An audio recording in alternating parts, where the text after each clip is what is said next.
Good evening, and welcome to the Shadows of Drakkenheim.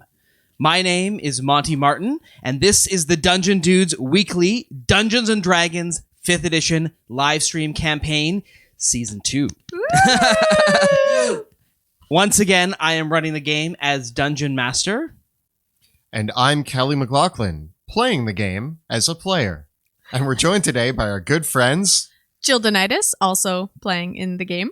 And Joe O'Gorman, playing a game.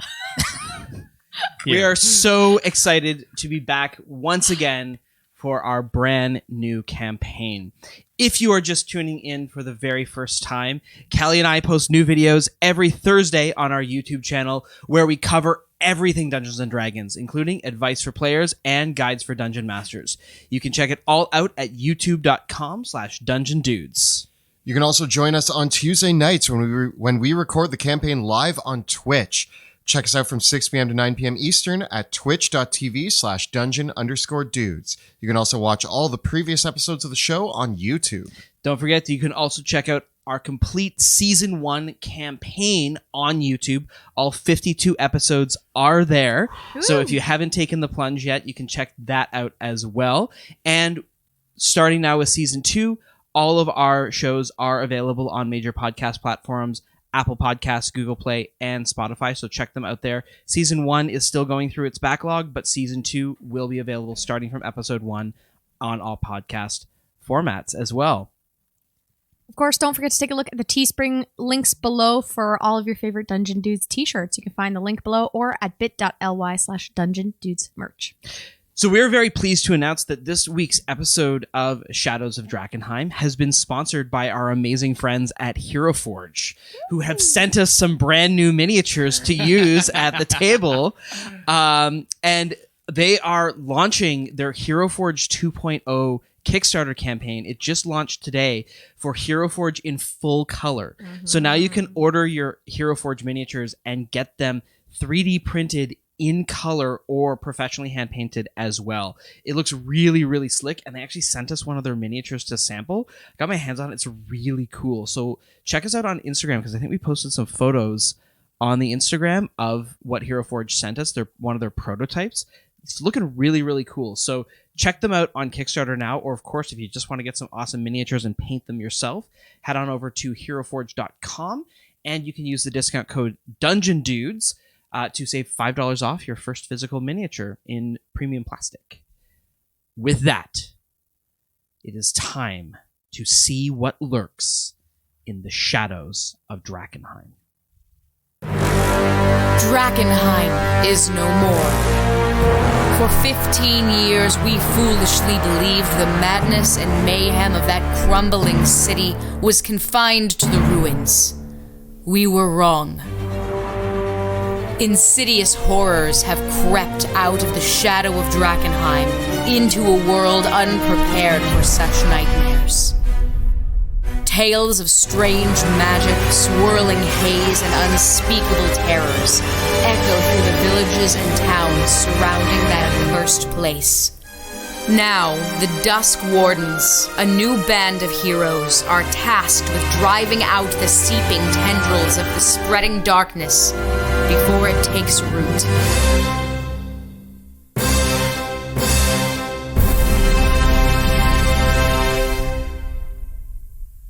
Welcome to the shadows. Far away from that damned city of Drakkenheim, amidst the thick forests of Oxenwald, where ancient wars of elves and dwarves were fought long before the coming of men, where the druids of the old faith performed blood rites under a full moon, lies the little town of Tierhaven. There, upon a rocky crag, sits an observatory, outpost of the Amethyst Academy, where for 60 years the old wizard Grummelskin and his lumpy nephew watched the ley lines until his death some years ago. It is only recently that the Amethyst Academy appointed his replacement. Along a single dusty road stretching near the crag are several long houses, small homes of brick and mud and thatched rooftops, and a few buildings of stone, which make up the town of Tierhaven. At the middle of the road is a humble chapel of the Sacred Fire. A pair of competing public houses lie at each end of town. A simple trading post and marketplace springs up around the well at the center of town, but the traveler will find nary any shops or even a single inn for respite. Most visitors are homesteaders from the outlying farms, bringing wagons of grain to the watermill along the brook, and the blacksmith spends his days making nails and horseshoes, not swords and chainmail. Make friends with the locals, though, and one of the many families are happy to take you in for the night. They take pride in their pleasant isolation, far from the trappings and bright lights of the great cities and wars of distant nations. Instead, they find solace on quiet nights, where, like their ancestors, they can gaze upon the sea of stars, which watch from the great dark beyond above.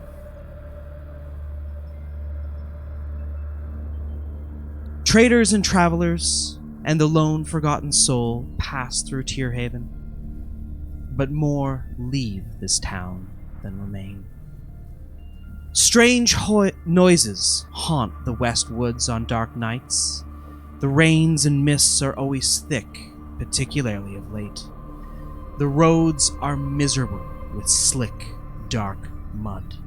Hunters sometimes return with talk of strange prints and claw marks found in the forests, quite unlike any beasts of nature, creatures known to arcane scholars. Tales are still told of a time a homesteader awoke at midnight to wild shrieks from their barn, and too frightened to see what was outside for fear of their own safety, waited through the night only to find in the morning their flock slaughtered in myriad perpendicular ways. Others speak of travelers who would pass through and never been seen again. Still, these remote instances do little to dull the secluded comfort of Tierhaven. If you were asked to ask any of the folk of Tierhaven what they thought of such happenings, they might smile and politely reply that every town has their tragedies. That, and the locals find reassurance in the presence of one Rudy Whitaker. Hello. I'm Rudy Whitaker. I am the local sheriff around here. Happen to have a little bit of magic, so folks tend to back off when I tell them to. But my family here, we've been here for a long time, ever since the makings of Tierhaven. And me and my 10 kids and my husband, the local blacksmith, we get along just fine, tending to the families around Tierhaven. Indeed, and Rudy Whitaker is no stranger to small tragedies. It was not only a few days ago that her son Buck came back in the middle of the night, dragging the body of his best friend, both of them hunters, dead from some sort of tangle in the forests around Tierhaven. He's content himself to drink his sorrows away, but such is life in the small forests in Westamar. It seems of late you've had a lodger living in your barn. Well, if you mean as of late, as of just recent, it's been a couple of years since, my old friend has been staying with us. I could almost call him one of my family. Hi, I'm Wilhelm Wolfsbane, and I live in Rudy's barn. I came to the town of Tierhaven years ago when there was a lot of issues that arose during the Civil War of Westamar. Seeing it best to leave major cities behind, I came to the town of Tierhaven seeking a new place to kick up my heels and serve the good people as best I could. Rudy was kind enough to take me in, and in such a time I became a bit of a deputy, I guess, to the town, and have been working when I can to help them out. And kind of pay my honor to the people who have given me shelter by using my skills. Being classically trained with both blade and crossbow, I use my skills to help the people of this town as needed, protecting them from any such terrors that lurk on the outskirts. Although most of the time it ends up just pulling folks out of Bart Ortman's tap house after they've had a few too many to drink, or perhaps dealing with a scuffle of two disagreeing with the Millers once again over their prices. The day breaks. Is an overcast day with a light rain, but as the sun rises up, it peeks through the clouds, sending rays of light down the central and only muddy street of Tierhaven. Rudy, how do you begin your day? Well, normally I do a couple rounds and I pick up Wilhelm along the way. Normally start by checking out the taverns, make sure there's nobody drunk hanging over the railings there, get them home to their families and make sure they're not causing any trouble. There's usually one or two. Usually. It's such a small town and so many families, really it's the only place to go, so it's where we entertain ourselves in the dark nights. But I make sure that no one's causing trouble and check in on my husband as he's at the smithy. Bright and early at the forge, your husband, Audie, a big bear of a man, bristling with hairs that almost burst through his shirt, tends to his forge, working on an order of nails. It seems some of the local farmers are expanding their barns again, and they need more to go with all their fresh lumber that they've had brought down the creek. Tiny, tedious work, but he knows how to hammer real well. As you make your rounds up and down the quiet street of Tierhaven, greetings from the farmers and the other hunters and trappers as they bustle through the central way, opening up the morning markets and heading off towards the mills. One rotund man approaches you, Rudy. This is Danforth Little. He's a rounded-faced with flush red cheeks. He's always blustering about something and always poking his nose in other people's business. Reputation as the town gossip. And Danforth Little, though, there's a look of concern in his eyes as the man waddles up towards you with uncharacteristic haste. And he says, Good morning to you, Rudy. Wilhelm. Danforth? You seem to be in a rush this morning. Mr. Little? Well, I can catch my breath now. I must admit, you are the object of my haste this morning. I thought it best to come and talk to you first. There's been a bit of a strange... nothing I think to get too worried about, but I thought I'd best bring it to your care. And I'm sure you have something very interesting to tell me, of course. He always does. Please, I know it's not the ducks again. I promise you that. We love the ducks. It's just every day is a little much. I understand. I understand, but you must understand. Present business I bring concerns the old Hurlick farm. The farm? Yes, the Hurlicks. A known family that live a few miles outside town. Tragic. The old Hurlick's wife passed on, and one of his daughters died as well, and they've recluded themselves from the town for most years. Well, in recent years. We haven't heard from the Hurlicks in some time. They causing any trouble? No trouble. I'd been up that way once in a while to visit old Gunter, and we'd been friends back in the days, and I wanted to check in on him. He's not been the same since his wife went mad. But, well, the other night I was coming back from the tap house, and, well, I couldn't help but notice it. There was a color. A color. I don't have much any other words to describe it, I must admit, but it seemed in the night, as the moon came up over the ridge, there was a color coming from the farm. I didn't think any of it, but I came up the way and I heard this awful moaning. I at that point I thought I'd best not disturb anything, but there was a color all around the farm. I can't even say what color it was. It was like nothing I'd ever seen before. Where on the farm? Like, did they paint their barn? Or a color? If I didn't know any better, I would have thought there was a bonfire.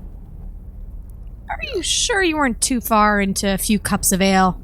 I tell you, you can ask old Bart, and I only had four pints. Mm-hmm. I mean, after 4 pints of the good brew, I see some colors too. This ain't nothing like some color that you might see under drunkenness. This was strictly not natural. It gives me a headache to even think of what it looked like. Well, Listen, old Gunter's been in a bad way for the past couple of years, and I thought I'd best bring it to your attention. Maybe you go and have a look and see if everything's all right. well, to put you at ease, we'll go take a look, and sounds like there's something weird, so we might have to go I mean, if we're ask describing around. a bonfire creating a color that you can't explain, you're telling me that you call it a color, but you can't tell me what color it was. I ain't only seen that color up around the observatory. Well, that sounds like a lead. We should go to the observatory and see if there's anything that needs checking out and asking questions. Well, up at the observatory, that's where that new mage in town has been hanging out, isn't it? What's his name? He goes Reginald? by Rich Raff Raffer or Riff Raff. something. That was it. Riff Raff. Raphael. I only saw... His name is Raphael. Raphael. Yes. That's a strange name. I preferred Riff Raff, but so be it. Much obliged. Gunter's an old friend. I'm sad to see that he's in such a bad way now. His farm was the envy of all the town only not even a decade ago, it felt like. If I could do more to help him out in his farm, I would send my kids over, but they're busy off living their own lives. Mr. Little will investigate this for you, and we'll bring back any news. Much obliged. Good to have you around. See you soon, and maybe take it easy at the tavern tonight. I will. Don't forget to look after those ducks. I'll stay away from them. Let's make our way up to the observatory, and Wilhelm, you might do better to try to remember new people's names. I'm trying it. I have a hard time with names sometimes. Raphael. Perhaps if the same color, so to speak, appeared at both the observatory and the barn, it makes sense that Raphael might have some information. So I think it's smart that we head there and ask him a few questions. Let's take a stroll over. Strolling. Take a stroll up the long stepped crag that leads to the Actonwald Observatory. A squat tower of stone with a great domed roof from which a telescope protrudes, and a long winding stair leading up to a solitary doorway, beside which is a small shack. the symbol of the Amethyst Academy carefully engraved over the doorway. Beside the doorway, embedded in the wall, is a tall, armored statue that he hasn't moved in years. But the people still say there's a reason why you don't go poking around the observatory.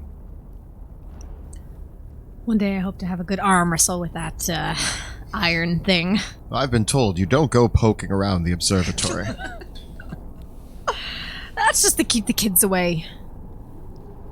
Well, it kept me away. Exactly. You're one of the kids. Listen, in my experience and my set of rules that I follow, rule number 7 is, if you hear a rumor, listen to it. There's always truth in rumors. Maybe a little, but more fairy tale than truth, I would say. Let's get Raph out of here. Who is it? It's Rudy Whitaker. And Wilhelm. I wasn't expecting guests.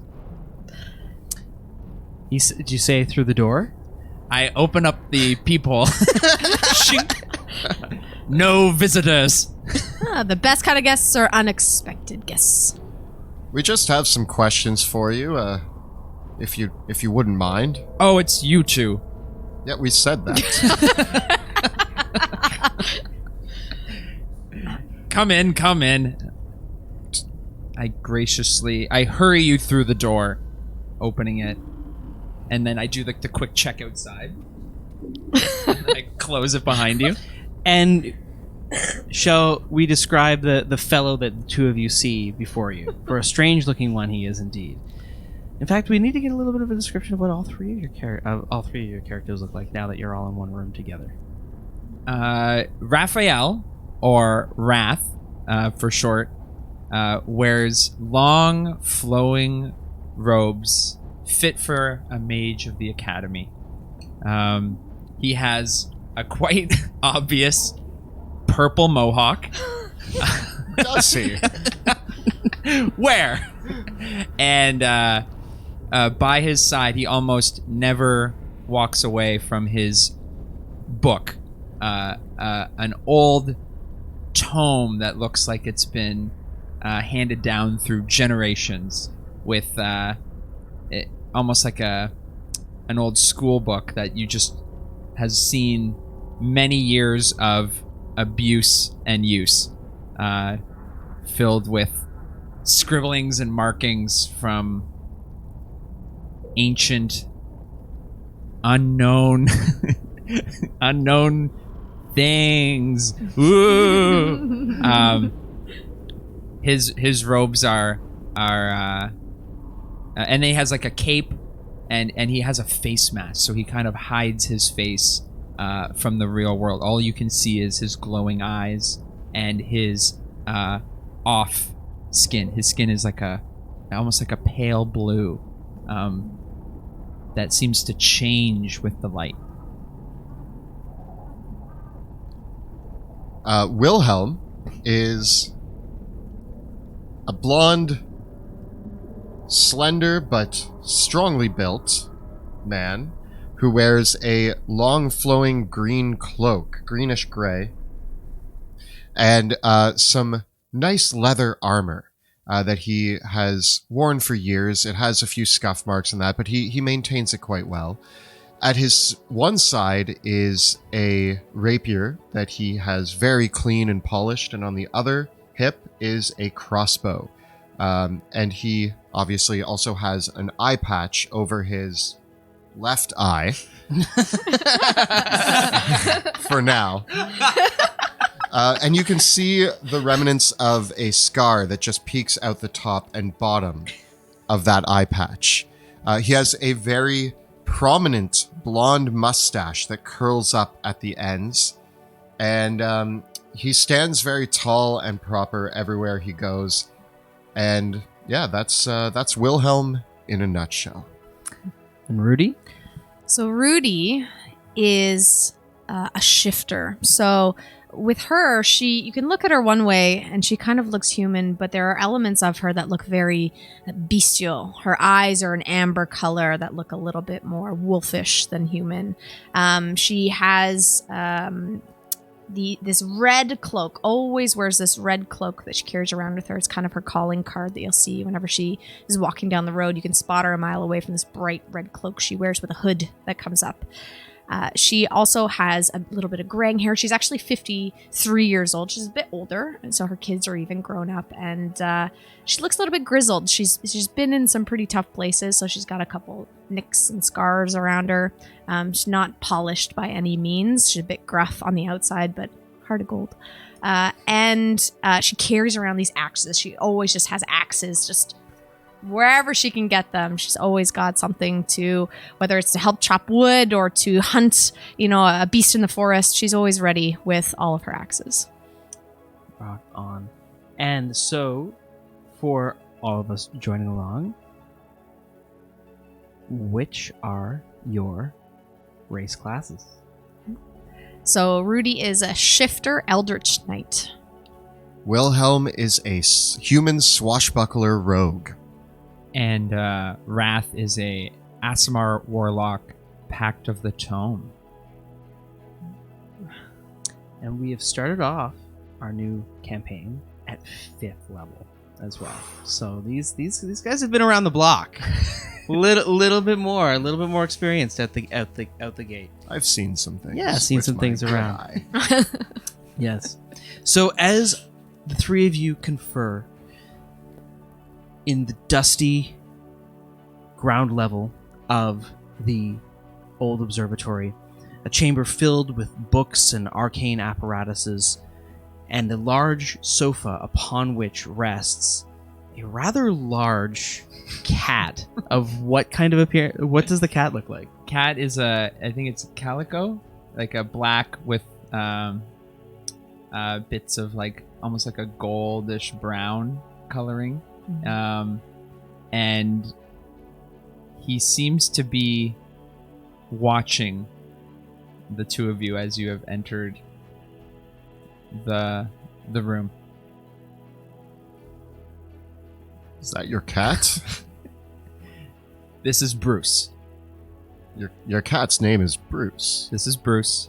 He is my master. No, Bruce. No, later. I am concerned. I have Now, what is this all about? And Wrath goes over to the to a table where I start to kind of try to hide what looks like some kind of ritual I was practicing on a on an open table, and I try to just kind of like cover it up. Now, what brings you here? There's a color at a barn. I see. I walk to the other side of the table that you're clearing up, and I stick my hands. I say, Wrath, we need your help. Okay, just don't touch whatever that is. I will not touch whatever that is. There was a citizen of the town that said that there was a glow coming from a farm up on the other side of town, and they said they'd potentially seen the same glow coming from, well, your place here.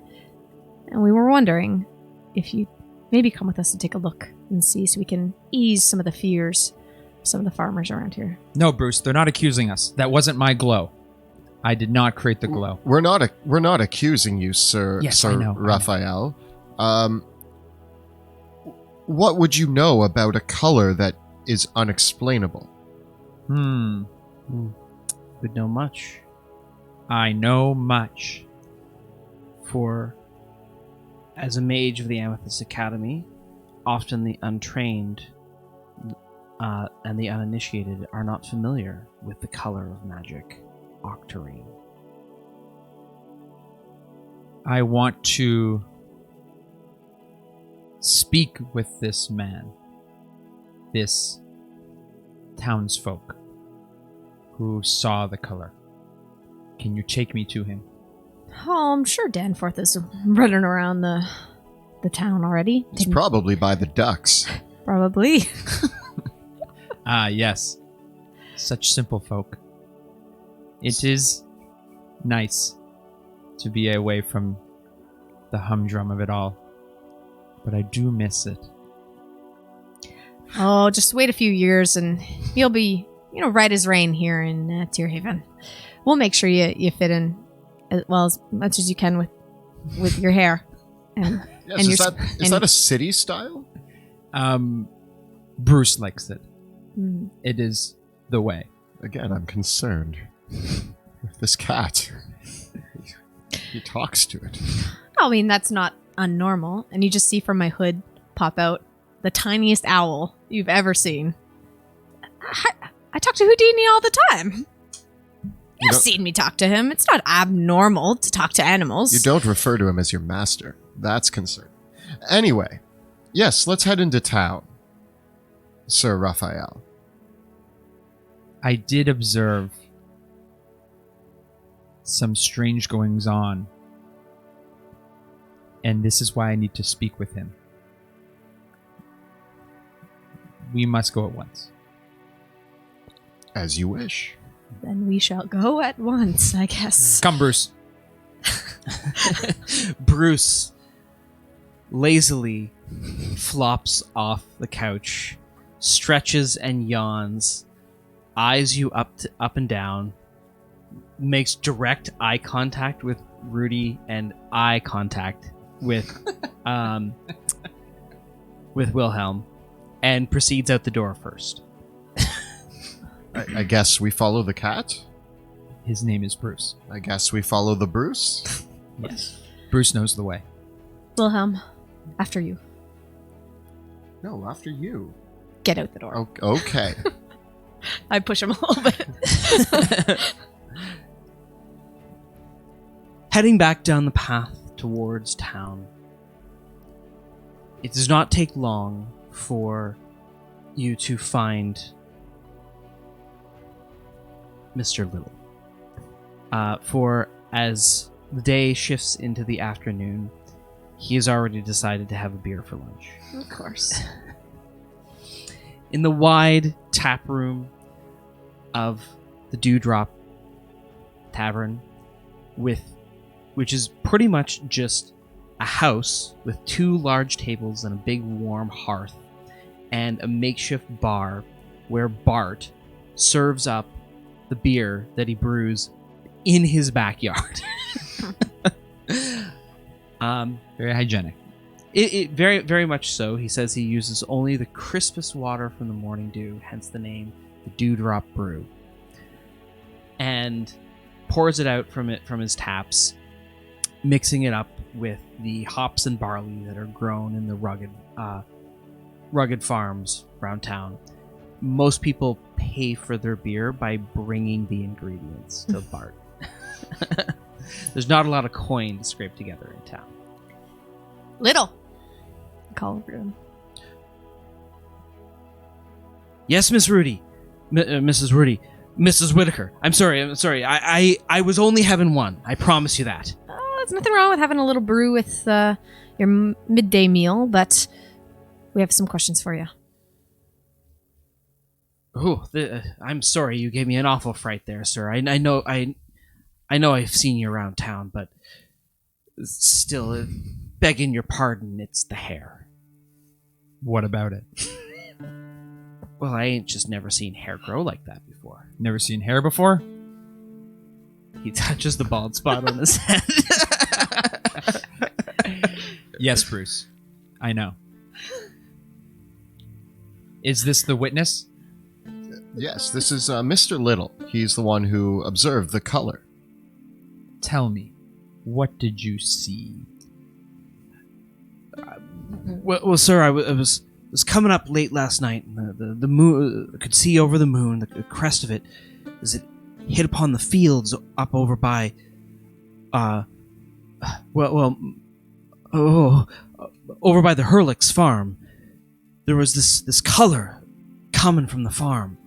Looked like it was on the fields and the houses. If it didn't know any better, I would have said it was a bonfire, but it just wasn't any color I've ever seen come from fire.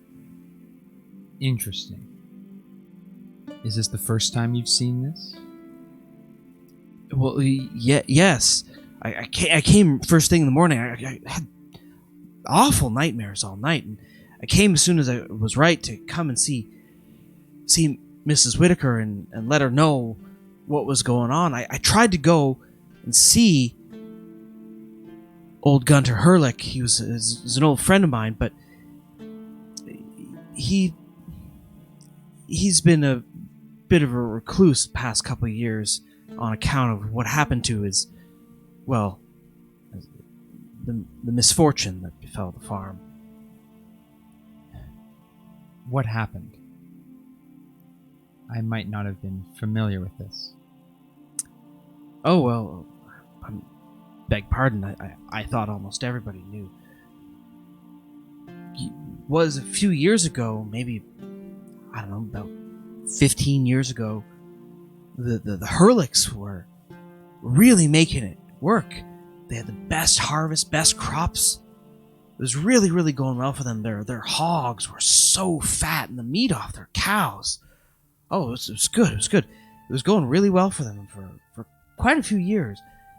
And then up about maybe, must have been around the time that last one that lived up in the observatory, that Grummelskin, when he died, well, a few of the Herlick kids took sick, passed away too, and, well, after that, old Uti, she was inconsolable. No one hadn't seen her in years. She was always wailing upstairs whenever I went to visit old Gunter, and even Gunter started to look a bit thin. And, well, just was that came into town less and less. The farm all dried up. He stopped taking care of things, and, well, one of his sons moved away, and just things kept getting worse and worse around there. It looked like, well, I think that poor little Winona, I think that it just broke their hearts. They were never the same after that. I sniff. Is he reliable? He'll go ahead and tell you all sorts of stories about what goes on around here, but I would say in this case, he's telling the truth. Do you, sir, always see colors when you've been drinking? Not any colors like that one I saw up at the Herlick farm. I tell you that, sir. Would it look a little something like this? And I want a minor illusion that can create... That's just it. That's... So... How do you know what he saw? We should go to the farm. If you think so. Yeah, let's take a look, but we should talk about what that is, if you know. It's the color of magic. Magic? Mm-hmm. Well, then that means that there's something magical going on at that barn, and I'm pretty sure it's a good thing you come with us then. And something that could create something so powerful. Could be requiring our investigation. Mr. Little, who else have you told about this? Well, just the wife, and over breakfast, and maybe the kids have heard it. And... Be sure not to spread any panic in the town. Rule number 67, when panic spreads, the calm are the victors. It's best we all stay calm in this situation. Let us investigate, and don't worry anything about it until we return with news. Right, I hope Gunter's all right. I know it's not in your nature, but maybe keep this to yourself a little bit. I will, ma'am. Will do. Yeah. And I'll know if you didn't. We'll be having words. I hope it's not like the last time we had words. Watch yourself. And go take care of those ducks. Let's head over to the farm. Sounds like there's, After you. After Bruce. there's a All need right. to maybe check this out sooner than later. Agreed. Agreed. What time is it? It's mid-afternoon now. Great time to be going investigating magic stuff. Never a better time, I say. I mean, better than in the night. You never know what happens then. So, we head out towards the barn. Superb. A light bit rain begins to fall. Rays of sun still streaking through, though, as it does, as you head out along town, out the road town to the west woods, past towards the Hurlick farm. So, Rudy, is this the only report of strange occurrences as of late? I mean, strange is stranger in a little town like this. Mm-hmm. There's been some tragedy lately. My son's best friend got hurt real bad, and he didn't make it. But that was just a hunting accident. Nothing more. Was he being hunted? He is the hunter. Oh, He would do the hunting. interesting.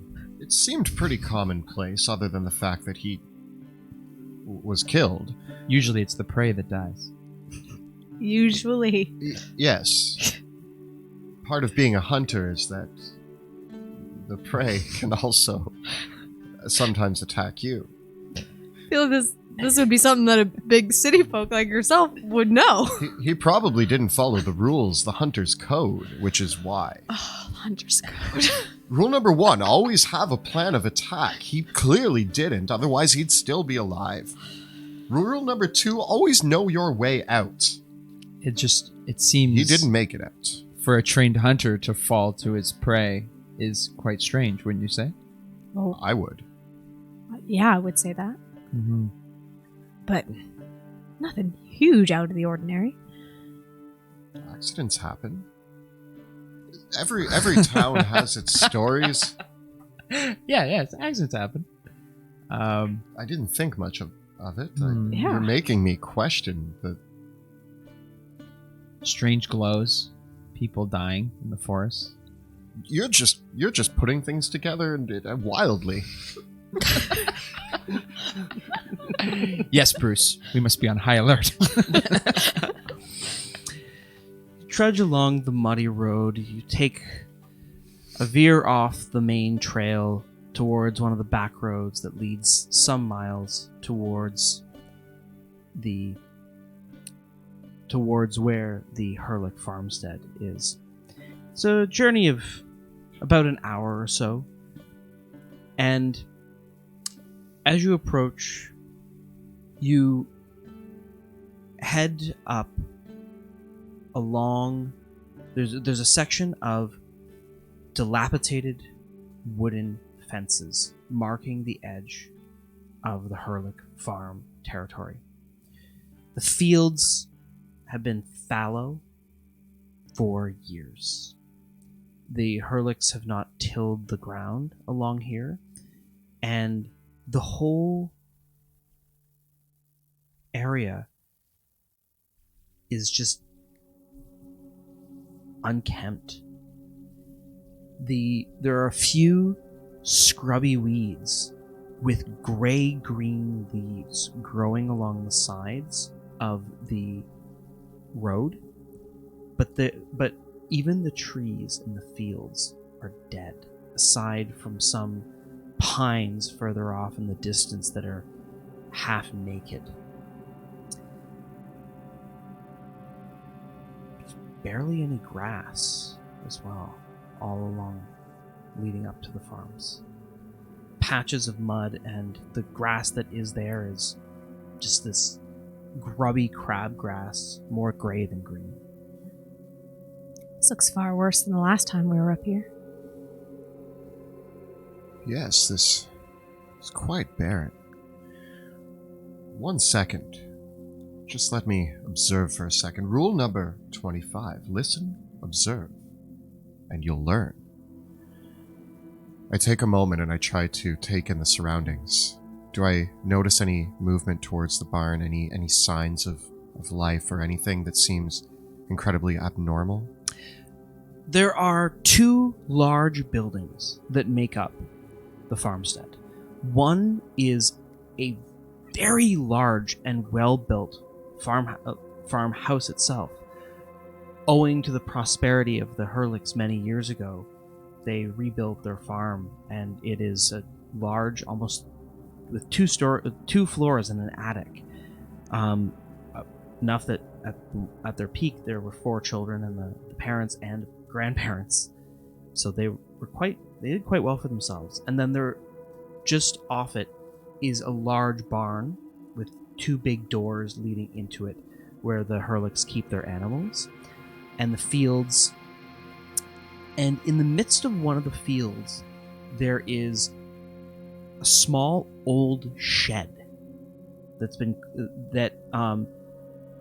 you can see the door of the shed hangs somewhat ajar, like hangs broken off, and it looks like the roof might have been somewhat caved in of it. In fact, the state of the roofs of all of these buildings are not in great shape. There's holes in the roofs of the barns, and all the windows of the farmhouse have been boarded up. Do I hear anything? Not even birds. Is that curious? Yeah. As you look around, there's not a sign of wildlife. There's something wrong here. I sense death within this place. I look over Houdini and I say, "Do a round. Fly him off. I think we should call and see if Gunther's here." Call out? Yes. Why not? It's his farm. Should he not be here? Something is amiss, ma'am. We- I suggest we approach with caution. If you think it's best. I will take your lead. I'm just merely giving you my opinion. I don't see why we have to approach. He's a poor man and living all up here alone. So be it. Bruce is gonna want to check it out as well. Okay. I'll stand here. Let's go up to the farmhouse and see. And I walk up to the front door. Do I see it? As you approach the farmhouse, has a small lean-to of the front door and then a back door as well. There's a large cart parked out in front, a stack of wood piled up besides, and several broken down pieces of farm equipment, an old plow, rusted over and through, bits of pitchforks and ill-tended farming equipment all around, and a large well in the kind of in the center point between where the farmhouse and the barn meet each other. The whole area is slick with mud, with some wagon tracks and prints and boot prints through the mud. It looks like there's been some people at least traveling along this way in recent periods. Let's take a look in the windows as we approach. Do you want to approach the back door or the front? Well, we assume he's home. As you approach, you hear a gurgling coming from the barn. Sounds maybe like a horse throwing up. That horse sounds like it's in trouble. Well, that's not right. That doesn't... I have a bad feeling about this. I pull out my crossbow.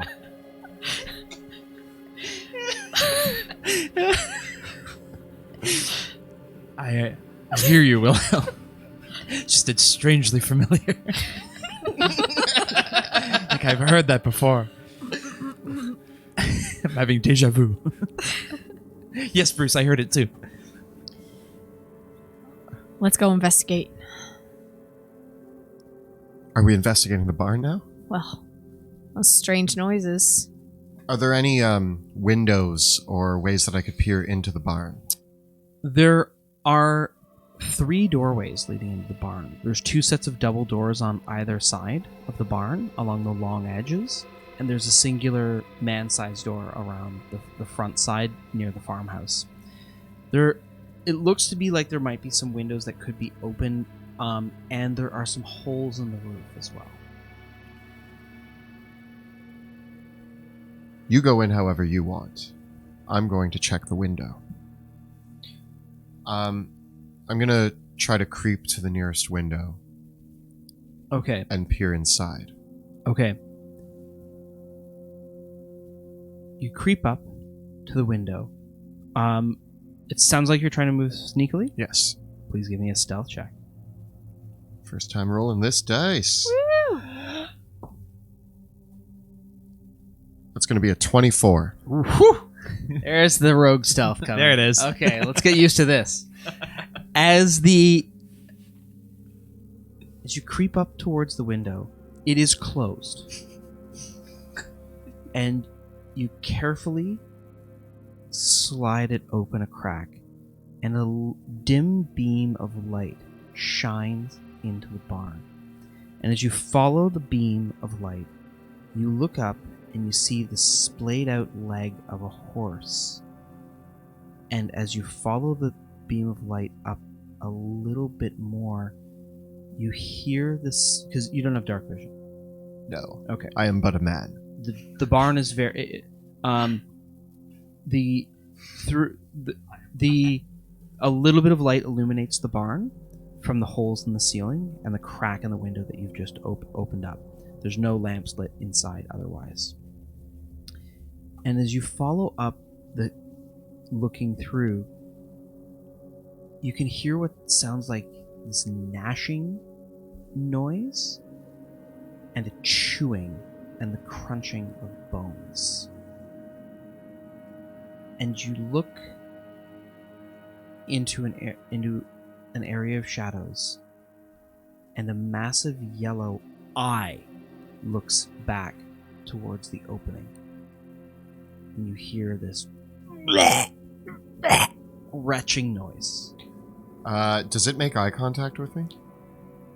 It does not. You pull yourself away quickly enough because of your stealth check. I slink back to the other two. Whatever is in that barn is entirely unnatural. I do recommend that we proceed with extreme caution. Again, rule number 1, always have a plan of attack. We do not want to barge in there.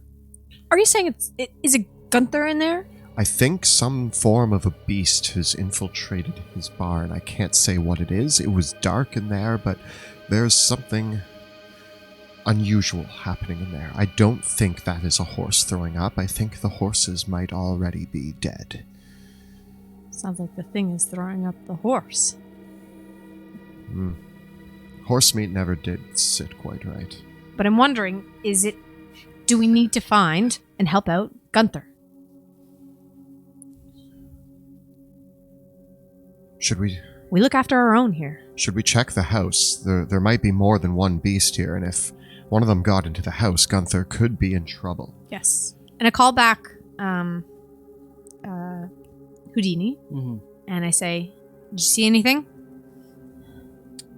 Can you be a little more specific? Did you see any wildlife around? Houdini shakes. No. Right. No. Go check the top windows and see if there's anything living in there. All the windows are boarded up. Oh, okay. All at the top?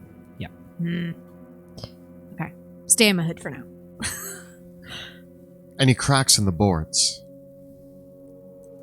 You could make a crack.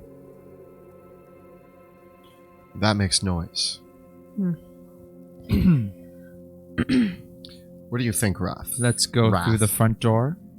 The front door. It's the way I always do it. Back in my day, we didn't sneak around windows. We just went full through. We need to find out what's making that wretched noise. Do you think we just go into the barn, or should we check the house? We should find out what's making that noise in the barn. Okay. Is there a back door to the barn? Is there 2 entrances to the barn? Is it like There's an 3 open- entrances to the barn and 2 entrances to the house. We can each take an entrance to the barn. Me and Bruce will go around to the side. Bruce and I. Him. Bruce is telling me where to go. Yes, Bruce. All I will right. follow you. I'm not one for barging in through a door, so I might have a different approach. Which door do you want to take? Where's the furthest, or not furthest, but medium distance away from that thing? When I was looking in the barn, did the thing appear to be on one end or like right in the middle?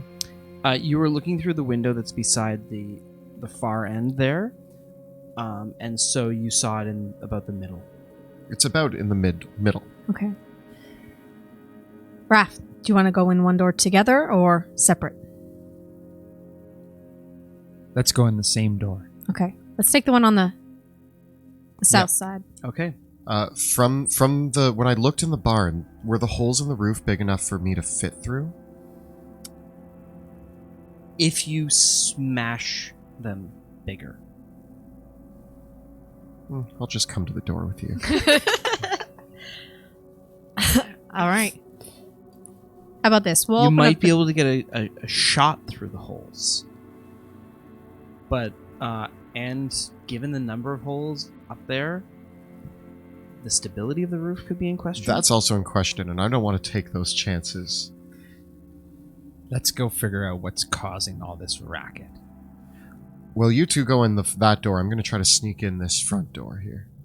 Sounds good. All Okay. right. Place yourselves. I guess I'm not in the camp. Yeah, we're kind of. Is there another one on the other side? Is I there a guess it doesn't door matter. on the other side? Is There is a door on the other side as well. We'll go on the other side. Okay. then, just so the camp can see. Yeah. For the viewers.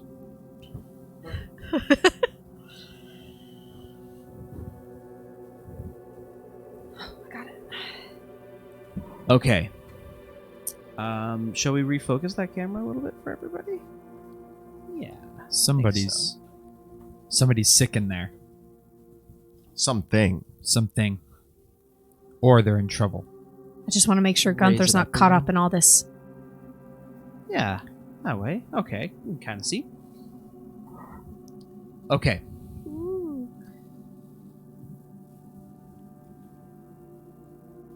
Are you taking... I'm sneaking up to the You were gonna...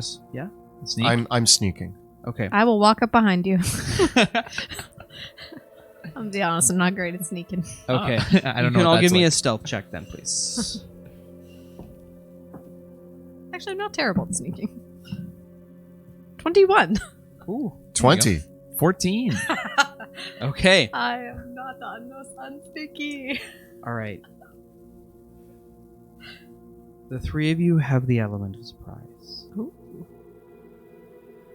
As you burst open through the doors, this is what you see. You can take the roof off. A large barn up to its with its rafters and 2 animal pens on the other side has been turned into an abattoir. There, or a butcher's. If you didn't know any better, you'd think that this was a butcher's barn. For the animals have been splayed out all within. All manner of goats, a few pigs, a pair of horses, and a cow are all in various states of consumption. For lingering over one of the horses can only be described as a thing. It has no shape or body like anything of this earth. With standing, looks like a tree trunk with 4 legs, like a tree stump with 4 legs coming off the bottom of it. It has this mottled bark-like hide, and out the sides of it, like as if they are half-grown branches, are these knobbly arms ending in sharp claws. where the top of the tree stump would be instead opens up into a gaping maw of teeth. And the thing is shoveling chunks of horse flesh into itself and gurgling as it pulls them in. These strange yellow eyes look out from the whatever it passes for hands, these claws. On the inside of the palm are eyes. There are 3 of these creatures in the barn. There's 3 of them. That's not where eyes are supposed to be. Roll for initiative. Oh, baby.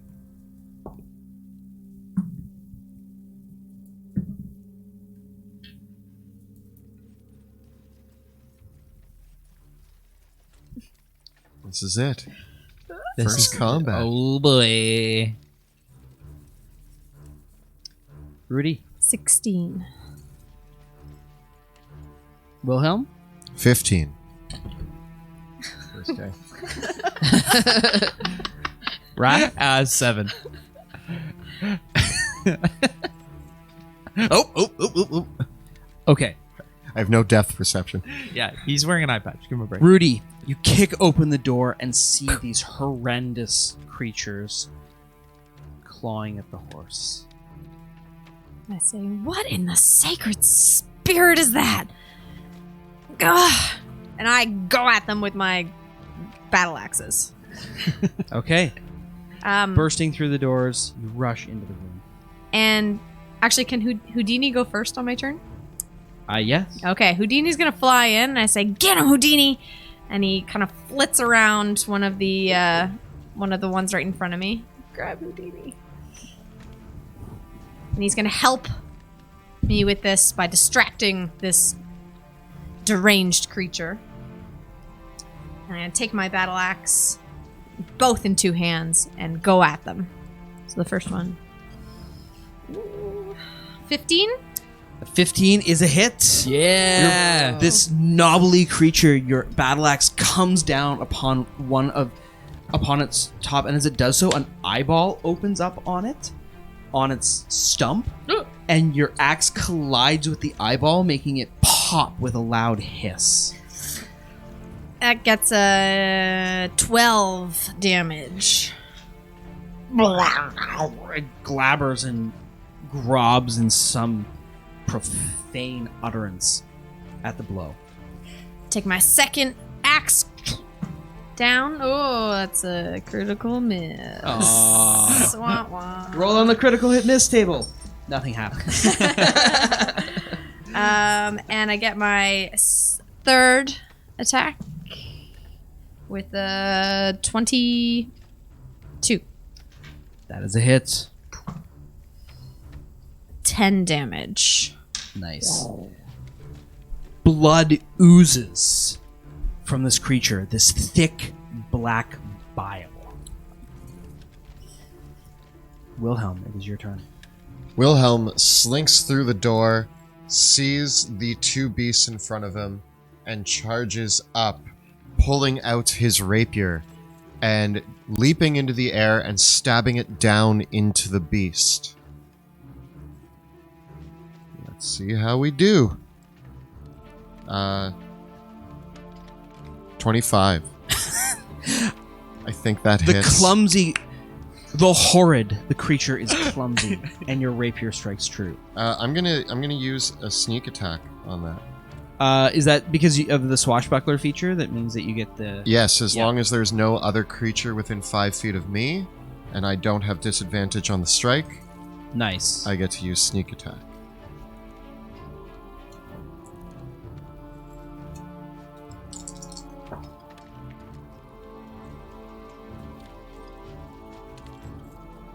$18 damage. Very nice. A spurt of the black blood spills out across the floor from the vile creature. I am then going to use my crossbow expert, and while I'm stabbing it, I pull out my crossbow and at point blank range fire a bolt into Nice. it. And for those of you following along at home, Kelly and I have discussed, based on our crossbow expert episode, we are allowing the rapier and crossbow thing to work for this campaign. It's my father's crossbow, and it's a repeater crossbow. It has many bolts loaded into it at once. It was a special design. He came up with it. Take that. It's very special. Take that, Internet. Take that, internet. All right.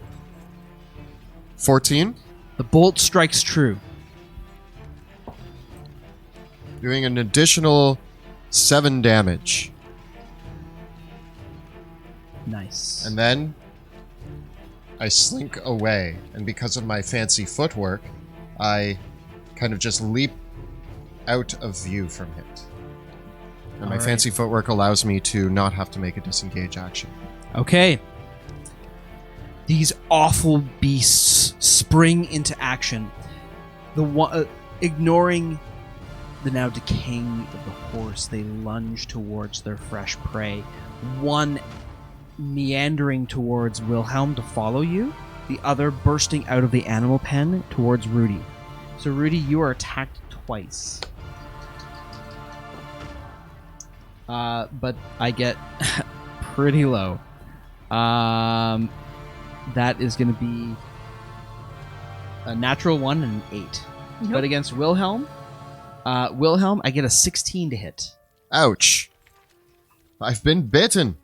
It lunges forward and bites deeply into your leg as you run away.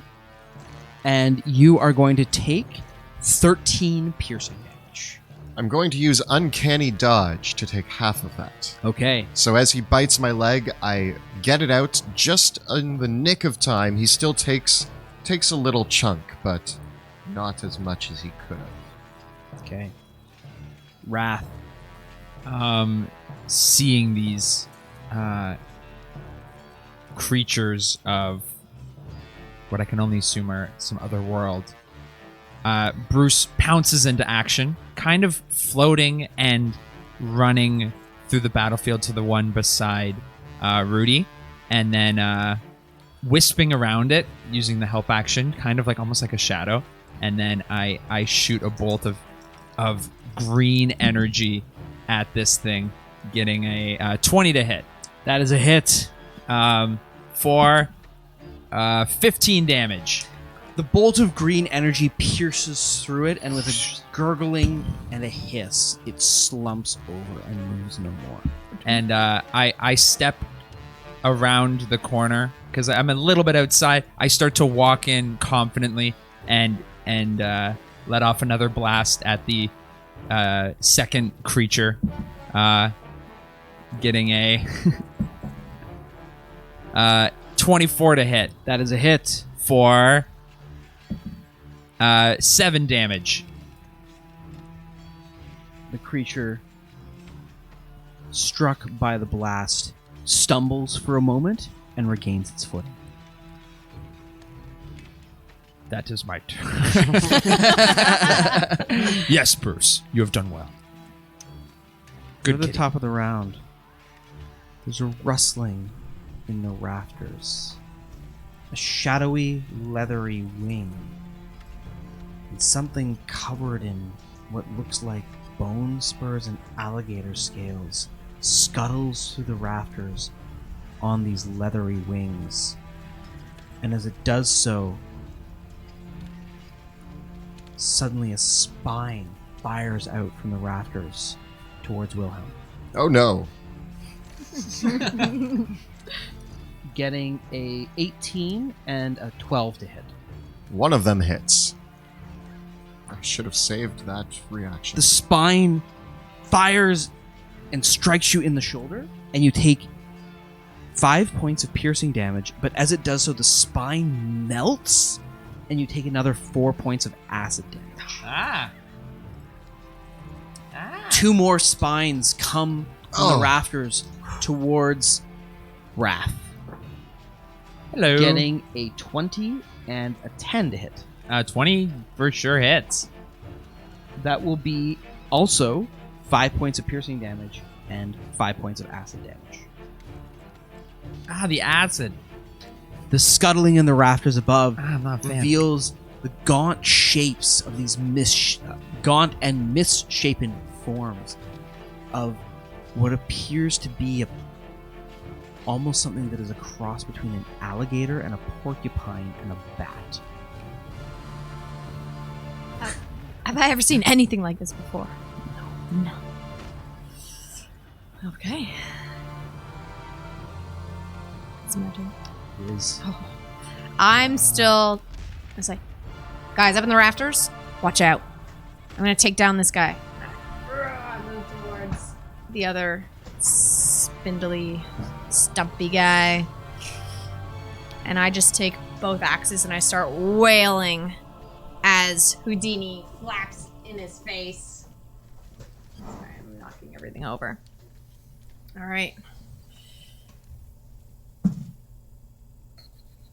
22 to hit. a hit. Battle axe for 8 damage. Nice. Second one comes down. 19. Also a hit. 10 damage. Woo. Very good. And the third. 20 to hit. A palpable hit. For 6 damage. You lay into this creature with your axes, hacking at it, sending one of its limbs flying in a wayward direction, where it splatters against the wall and immediately begins dissolving. You can see that the form of the slain one is already dissolving and resolving into some sort of bile or goo. The creature that you've been hacking at, though, still stands and lurches towards you. Anything else, Rudy? I just stare it down and my eyes start to almost reflect a more amber color in my kind of emotion of the battle. And I stand my ground. Okay. Wilhelm is going to attempt to run this beast through. So he is going to take his rapier and drive it right into its form. I don't really know where any part of its body is. It's just a massive... Hit in the eye, the hand. I'll hit it in Hand the eye. hand eye. No, I won't. That is a 1. Ooh. I say, remember your Shaken training. temporarily by the vile form of these creatures, you do not strike true. Well, I'm going to try to crossbow it then. Okay. That's the spirit. That's slightly better. 11? That is a miss. Uh-oh. Wilhelm jumps over the beast as he makes these terrible misses and runs outside Okay. and leans against the wall, exhausted. Okay. The beast pursues you, Oh no! bursting through the door to bite at you. Oh, I thought it might not like sunlight. And it gets a 15 to hit. My AC is 15. Alrighty. And I say, good strategy. Separate them. That is another 10 points of piercing damage. This is why he's my deputy. The other comes towards Rudy, getting a 15 to hit as well. Nope. You're doing great. You're doing great. Okay. Wrath, it is your turn. As the door's open, right? Yes, it is. I can see this one. Yeah. Just like you see me turn the corner and you see it run and you just see it jump and like, ah! And you just hear like screaming and flailing. No! Oh no! It burns! It hurts! I'm going to this time I'm gonna cast Hex on it. And Bruce pounces into action. After the creature, I get a 13 to hit. A hit. Woo! For 18 damage. Cursed as it is by your dark magic, it is blown apart, sending its body parts strewing out over the farmyard. Nice shot. And then I'm going to turn to the one beside Rudy and take another shot. The one closest to a 16 to hit Also a hit. for just firing out 6 damage. The blast strikes it, but it still stands. Come, Bruce. We must kill these ungodly creatures. Seeing the destruction wrought by the mage, the creatures in the rafters concentrate their fire upon him. Hello. Getting a 14 and a 19 to hit, They both hit. Uh-oh. and a 13 and a 22 to hit. Both hit. That's a lot of... These things will die. Ah! Not me! Okay, That's a lot so of D6s. that's 4 hits. That's a lot of D6s. So it's going to be 18 points of piercing damage, and another 10 points of acid damage. Woo! You still I'm standing? Very bloodied. Okay. But I am... I just Still standing. pelted with Yeah. these spines. I'm fine. Everything's fine. Okay. It's 28 damage total. Yep. Okay. That hurt. Yep. That hurt. I'm covered in acid spines. I'm gonna make a necklace out of them later. Okay. Use them for Bruce whatever wants them magic. for rituals, so I have to keep them in my body. I'm doing this. Rudy, for you're magic. up. I take. Yeah, I'm gonna still go after this one guy in front of me. I'm going to smash down again. I'm like, Houdini, help me out! He flutters over, just get in this guy's face,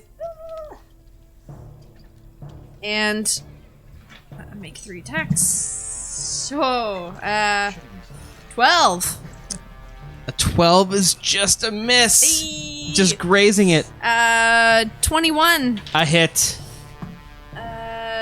10 damage. As it slides out of the way of the first axe blow, the second one cleaves it in twain. Okay. And I get my 3rd attack. I'm going to actually take one of my hand axes and I'm going to throw them up into the rafters at one of these fiends. Cool.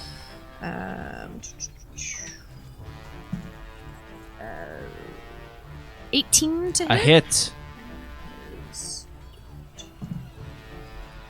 5 damage.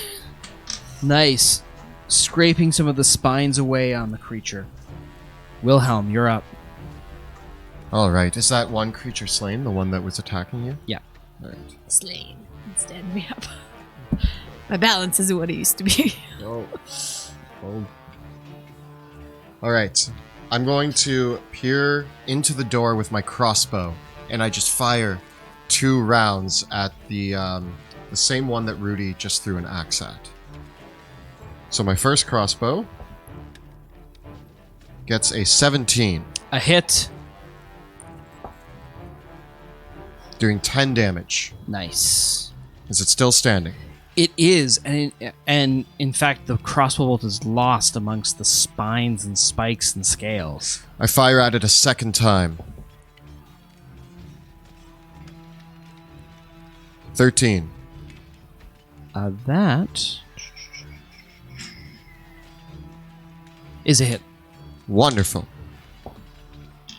Doing 5 more damage to it. It shrieks, bloodied, but still alive. And then Thick drops of this blackened blood drip down from the rafters above. Wrath, it is your turn. I watch as Bruce runs back into the room, leaping at the thing in the rafters, almost sailing up to it, and I focus my hex back onto it. The wounded one or the unwounded one? The wounded one, the one that Wilhelm was filling with crossbows. Choo, choo, choo, choo. Getting a crit. Here we go. Okay. What happens? This thing's not going to survive a crit. I as Bruce is swirling around it, I send an eldritch blast into the middle of it, and it explodes, spines filling the ceiling with its internal parts. Organs, yep. Yep. And then I shift my focus to the other one in the rafters, and I take my second shot. Getting a 12. A miss. And then I run away, and I back out of the room and hide behind the door. Hello. Pressing against it. We're both pressing. Panting as spines are bleeding down my my chest and acid. The creature in the rafters clambers through the rafters and flies out one of the holes in the roof, taking wing and flying off towards the west. And that is where we're going to take our break. And we are back from our break. We have all had our short rest and are ready to dive back into the shadows. But before we do, I want to give some massive thank yous to some amazing people who have contributed to making our season 2 of our campaign possible. First of all, joining us this evening behind the scenes, we have our amazing artist, Jeremy Cole, who has done all the character art for us for this season and last. If you haven't yet seen his amazing artwork for the characters from last season as well, we've had that floating around too. As well. And also, we were very fortunate to be able to work with some really talented people for that intro animation that you just you saw. So a massive thank you to Alex, our animator, Tim at Tabletop Audio for composing an original song to use, as well as to Kirsten D for giving the amazing voiceover. So to all of you that helped make those things possible, thank you so much. And finally, of course, a big thank you to Hero Forge, who sent us the miniatures that we are using for our new player characters to use in this campaign. Hero Forge has been great friends of ours, and they've just launched their new Kickstarter for Hero Forge 2.0, which is they're going to be offering to 3D print your next player character miniature in full color. So you don't even have to paint it anymore, which is amazing. They sent us a prototype as well to check out, and it's pretty good quality. Actually, I was really surprised with that. So check out both Hero Forge as well for awesome miniatures for your own campaigns. If you want to get one of their Hero Forge figures, you can do so at heroforge.com and use the discount code Dungeon Dudes. That'll get you $5 off your first physical miniature as well. So check them out and their Kickstarter campaign too. Also, if you're enjoying the stream and you want to help support our work, please check us out on Patreon. You can find out how by following the links below or at patreon.com/dungeon_dudes. We also have a phenomenal Discord community that is exclusive for our patrons. So if you are joining our Patreon, make sure to join us on Discord, where you can chat with us about all things upcoming in the shadows of Drakkenheim, fond memories of the dungeons of Drakkenheim, and any other nerdy things that you wish to talk about. We love chatting with you about D&D, video games, anything else, cat pictures. There's tons of stuff on there that we talk about. Indeed. Jill? Of course, don't forget to take a look at the links below for our Teespring store if you want to grab one of your favorite Dungeon Dudes t-shirts, or you can take a look at the link bit.ly/Dungeon Dudes merch. With that, let's return to the shadows. Bloodied and injured from your encounter in the barn, you heave and breathe in as the last of the creatures flies away, and you see in the foggy daylight its monstrous form. This gaunt alligator-like creature that cross between a porcupine, an alligator, and a bat, flying off towards the west. I come out of the barn. I say, "You two all right?" In all my years, I've never seen anything like that. I'm a little rusty, it seems, with my sword. It's been too quiet here. Going to need to get back into the swing of things, I think. Bit more in practice. Raph, What were those things? have you never seen anything like that before? Not in its mutated form. In its mutated form? What about its non-mutated form? In its any form. That was... It must explain the weird glow. That was seen by the farm. I haven't seen any weird glows. Do you think the glow caused that thing, or do you think that thing caused the glow? It's too early to tell. We should check out the farm, the house. And that thing, which way did it go? West. To the west. Was that towards the village? Away from the village. Away from the village? Towards the forest? Yeah. Towards the forest. I pop my head back into the barn, and I'm like, there's something I need to do. Rule number 10, confirm your kills. And I peer back into the barn. Are there any, like, remnants, or are they just goo now? They are slowly dissolving away into this black goo shook through with a strange color flowing through it in opalescent, pearlescent, prismatic tones. I pop my head back out. Kills confirmed. Also, I think I found a little bit of that color. Can you get a sample? I could try. Do we have any containers or something that we can put it in? I should have a vial or something that I can. It's full of healing potion, but you have a vial. You may want to. Well, I have this vial with healing potion in it. I can drink that, and then we have a vial. I don't know. This has been hanging around in my pocket for some time. Back in my day, we didn't rely on healing potions. We just healed ourselves. Well, good for you, Rudy. Not all of us can take poison spines in the shoulder and be just dandy to keep going on fighting. I'm going to drink the healing potion and then collect a sample. Okay. Is a healing potion 10? Yes. As you collect the sample, it looks like it's even boiling off in the contained stopper. Oh. No! Fill it faster! I'm fighting it. Is there any... I start to look around for any way that these things could have gotten in, because the windows were boarded, the doors were closed, but they seem to have made a kind of a house here. Like a den. We need to see if Gunther's in the house. I start to move my way towards...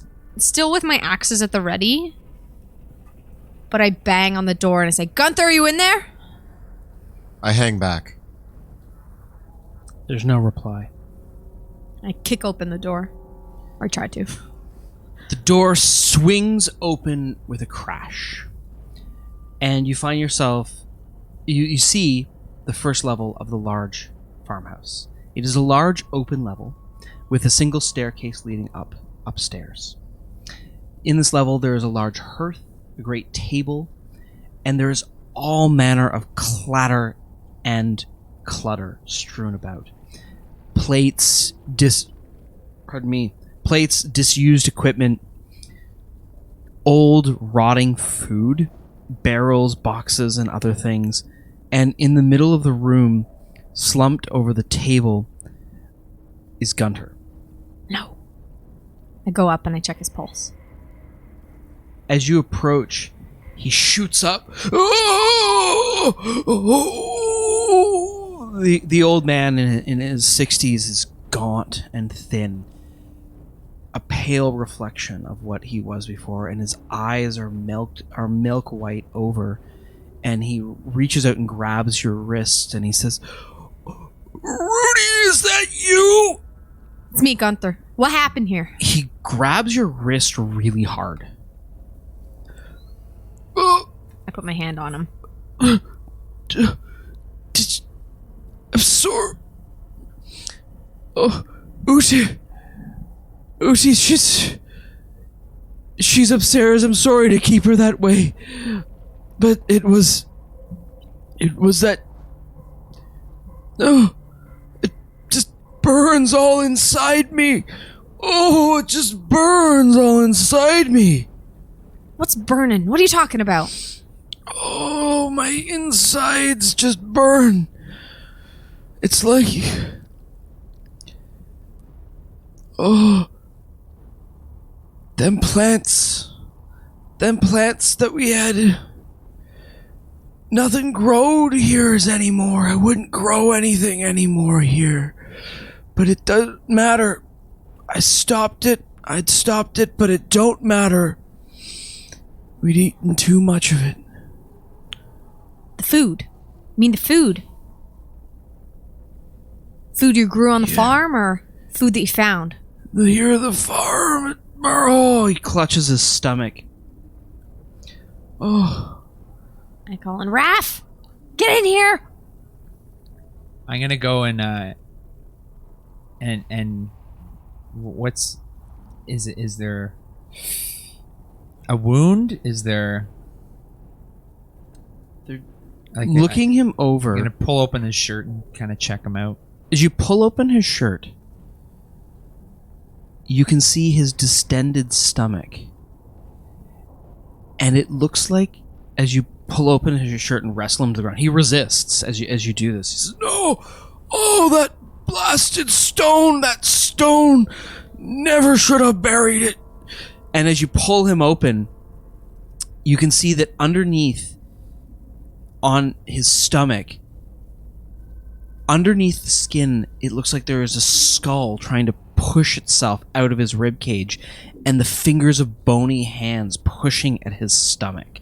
And he writhes on the ground, coiling in pain and agony, screaming out the names of his family. "Ned! Oh, I'm sorry.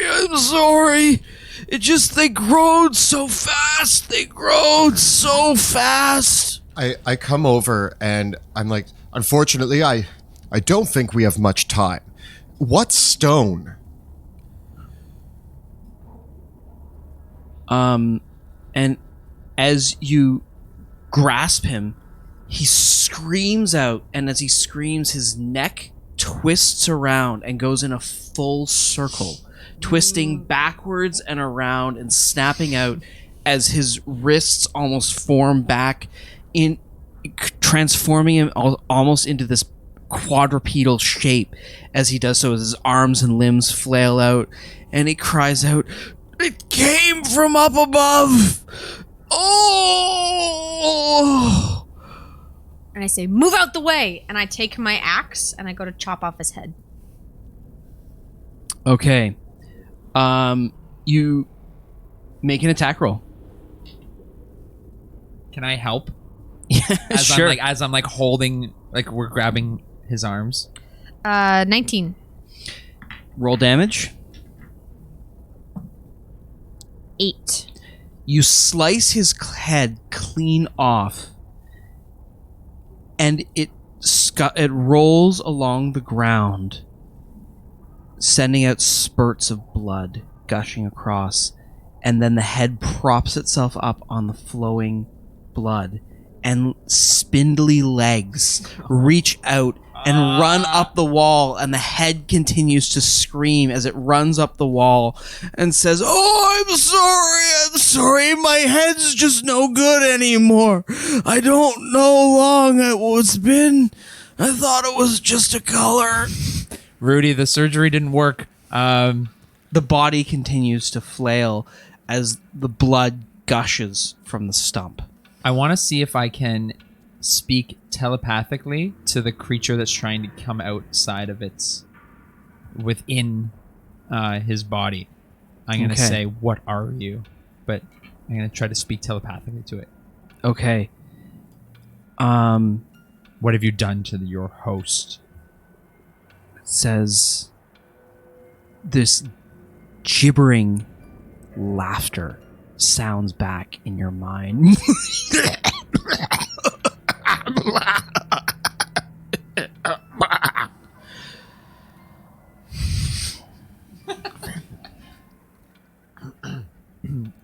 Interesting.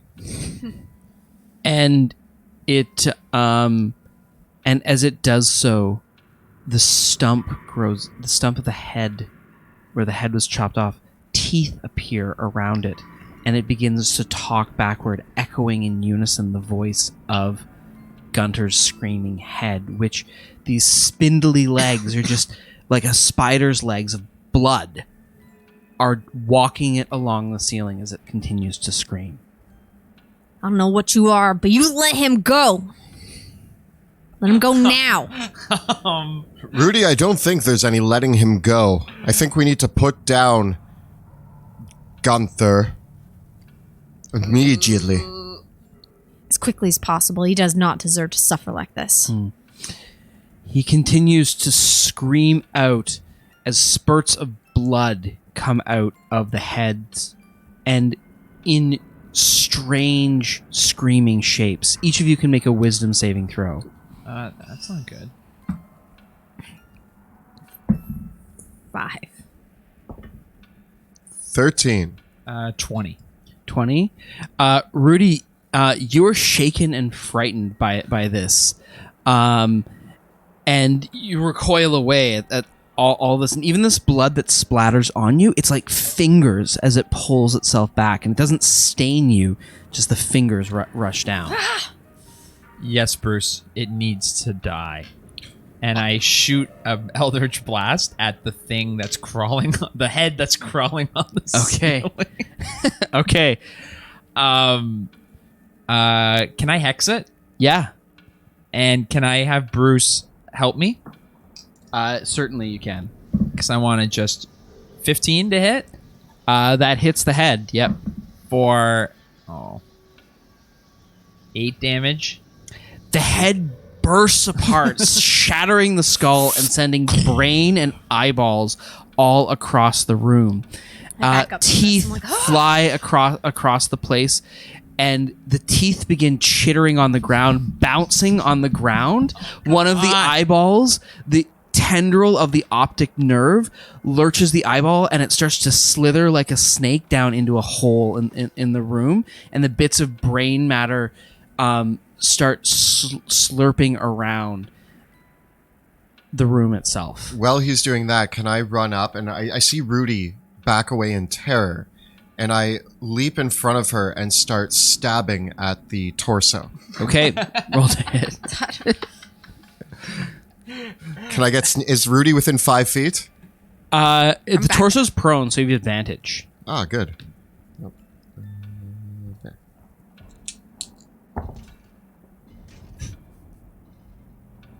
13. As a hit. Hooray. I'm going to use sneak attack. If Rudy's close by. You also have advantage. Oh yeah, also with advantage. Yeah. Oh wait, that was with my rapier. Sorry, that dice is being replaced with that dice. All right, there we go. Oh. Stab the 18 torso. damage to its torso. You rip deeply into the torso with your rapier, and as you pull the rapier back out, the rib cage opens up like a mouth. I'm going to fire a crossbow into it. Will it die?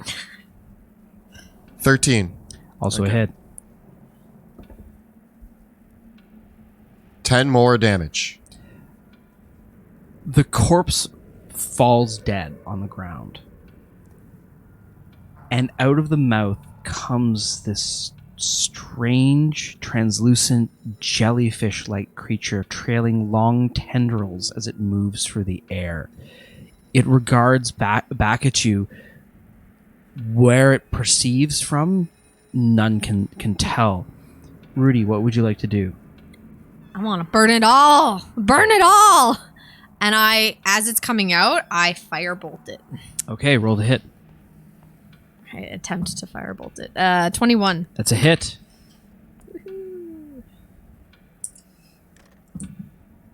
Actually, roll again because you have disadvantage because you're still frightened. Oh, okay, cool. Still a hit. Still a hit. With 9 damage. Unperturbed by the flames, the creature looks at you once before taking one of its tendrils, peeling an incision into the air around it and slipping through. What? That's magic. If anyone wanted to know what magic was, that's what that was. Right there. Thank you. Is there still stuff crawling around? Or Everything has stopped moving. what in the sacred spirits is going on here? I have seen many things in my day, but nothing like this. I have teeth on my robes. Rav, you're the expert here. What are we dealing with? Did you bring this upon us? It was a trans-dimensional jellyfish, and its origins are unknown. Are you saying this because you know, or are you just saying it? Do we need to go above your head and ask the academy for some help? Well, I can ask the academy. I can see if they have any idea what could bring this madness to such a small town. We should investigate the rest of the farmhouse, though. He mentioned he was keeping his wife upstairs. Is his wife or his daughter? His wife, his His daughter passed several years ago. I'm concerned that there might be other monstrosities. I have an idea. I'm going to use disguise self and make myself look like Henrik. Gunther? Gunther? Gunther Henrik. Hurlick. There we go. Gunther Hurlick. Okay, Hurlick. I see where you're going. And I'm going to proceed upstairs into the bedroom. I'm just like, I've never seen someone turn into another person Okay. before, and I'm like, what? And I just start walking upstairs. You proceed up the stairs. I follow right behind, like, curious about why you look like someone else. Like, I'm gonna Gunther? sneak behind him and The keep stairs my lead up distance. to a short hallway. Above you is a trapdoor leading to the attic, and there are two doorways, bedrooms ostensibly, boarded up from the outside. Though the windows are boarded up from the outside, both of the bedrooms have been locked from this side with massive padlocks.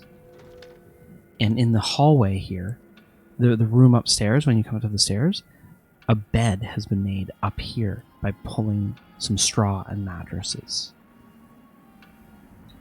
One of these rooms contains his wife. Do you have his voice as well? Oh, yes!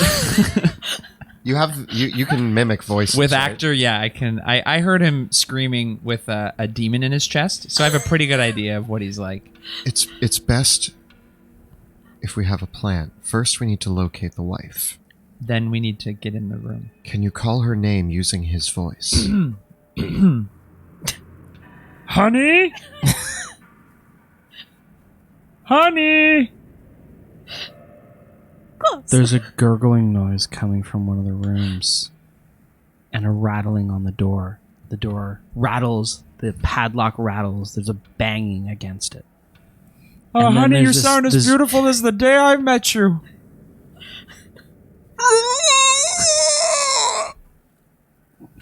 Well, now we know where she I is. think she's in that door.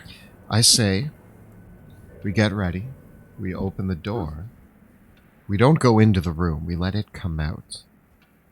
And I'll we, It, lure you it mean out. her? I'll lure her out. Her. it's not a her anymore. Flank the sides of the door. Rudy, I'm sorry, but there are no people in this house. And remember, you decapitated the man downstairs. Yeah, without I just want to remind you. without question. So we're pretty There committed was to something killing everything coming in this house. coming out of his For chest. the record, when I I, w- see something coming out of your chest, I'll make sure I cut your head off too. Oh, and so now we're concerned about, it's his wife. That's not an it. But meanwhile, the guy downstairs, I'm questioning him, and you chop his head off. At least I can say I chopped his head off. We're gonna It's- chop her head off too. It's just like it looked like he had just a bad stomach ache and you decapitated him. So I just want to be totally clear about your medical training. I'm going. Stomach aches. You listen, hands. It's like if I ever have like really bad diarrhea, please don't let Rudy. Listen, For the what record, if hands are his coming out of you when that's happening, I'm gonna cut something off. His head was spinning. So there is that. His head was. Head was He did do a spinning. 360. He had some On the hands and neck. a face coming out of his chest, like My diagnosis is demonic murder. So if she has a head spinning, we're killing her, right? course. Okay, well, you guys flank the sides.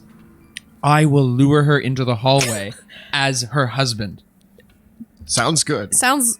Yeah. Do you want me to like? Let's do it. While you wait here, and I'm gonna run downstairs. Did Gunther have keys on him? Does. I could just chop the lot. No, okay. I'm gonna retrieve the keys. Come back upstairs, Smart thinking. and I'm gonna unlock the padlock on the door that the Okay. sound was coming from. Okay, you unlock the padlock. And I take a big step back against the other side of the hallway, and I go, "Honey," mimicking Gunther's voice. As you open the door, the room beyond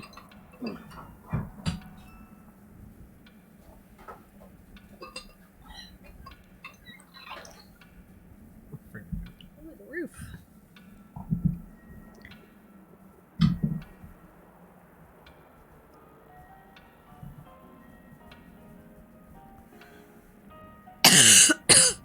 Okay.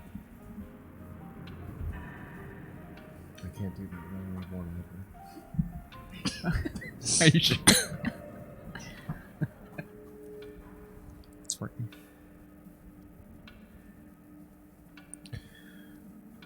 Whatever. She comes outside. She does 1 360. You decapitate her. And then we go investigate. Whatever has caught him has caught her as well. Unless it's her. It's course. whatever he can try to contain has somehow gotten out and gotten into him. Okay. You open the door. Tied with rotting ropes to a set of bunk beds in this room is a thing. It is clad in what looks like the remains of a smock or a farm dress of some kind. Maybe a nightgown?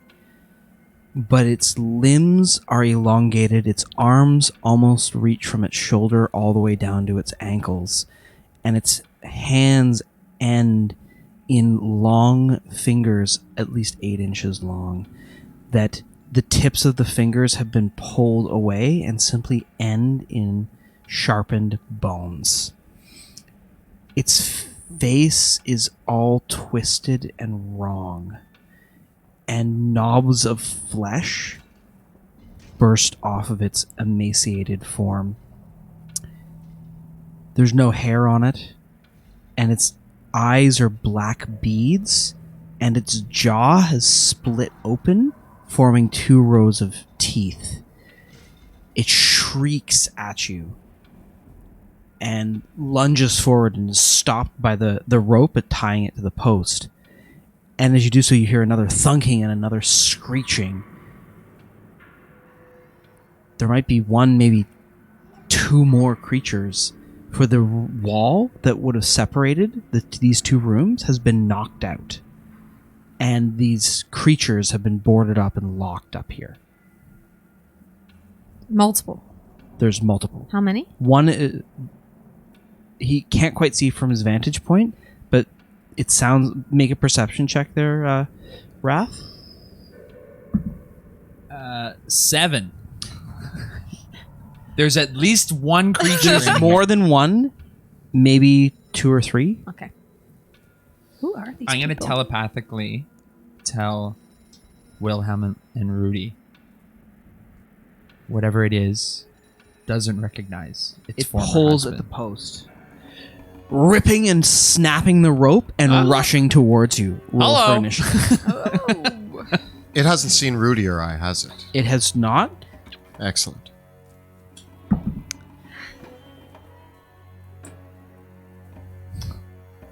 Four. 22. 6.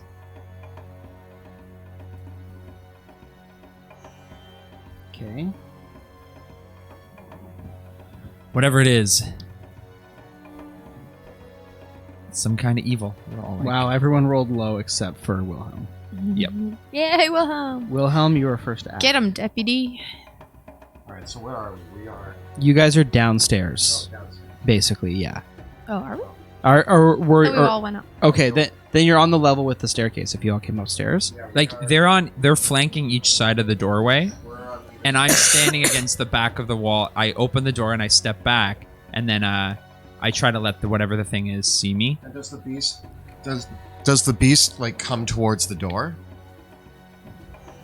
yes, it's running towards Wrath. It's snapped the rope and it's about to run towards Wrath. So as it's leaving the room, can I like basically rapier spirit in the side? Yes, you can. All right, so I'm standing there silently next to the door, and as I hear the screech and it runs, I'm listening to the sound of it running, and as soon as it comes close enough, I stab my rapier into Cool. its side. So place it in between the doors then, and I will give you advantage on that because you're basically hidden from it at the start of the turn. Cool. Nice. But as you see it, it screeches, and I need you to make a wisdom saving throw. No. That's going to be a 6. Okay. As it comes in, it screeches. Wait, I'm gonna use a luck point. Okay. Yay! Thank you. You're super lucky. Thank you. And you remembered. That will be an 8. Okay. Your luck does not hold out, and as it screams, you feel like your bones are turning to jelly. The old jelly bone. You are frightened, and because of that, your bones have been weakened, and you are restrained as well. So now what you was an advantage is now disadvantage. Oh. I don't like this. I'm a man of precision. You're also a man whose bones are turning to jelly, literally by fear. I get a 10.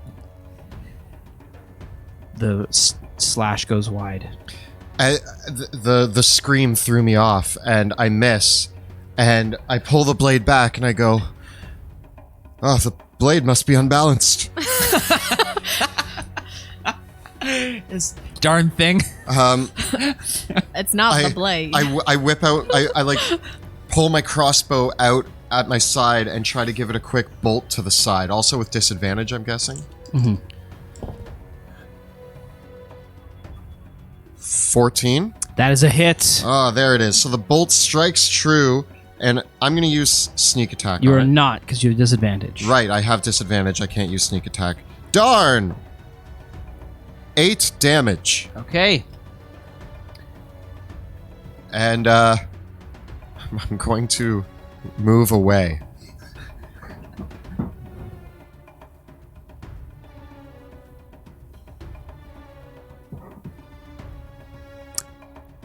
Wrath, it is your turn. Make a wisdom saving throw. Oh boy. I say in Gunter's voice. Oh, honey. 21. Okay, you succeed your saving throw against the crippling fear. It And is your I turn. go, honey, don't get mad. And Bruce lunges at the creature, and I move my hex onto it, and I shoot out a 15 That is a hit. for Get him. 15 damage. Nice. And then I shoot out an Eldritch Blast out of Gunter's weird looking hands, and I only assume they're weird. And then I get a 10. A miss. The hit goes wide. And so these bumbly fingers, I say in Gunter's voice. This is really weird. You're just like, you're the old man that I rats. just saw ripped apart in front of me, now blasting this other creature with it. It's wild. Oh, it's just, yes, Bruce, I know. I'm disappointed myself too.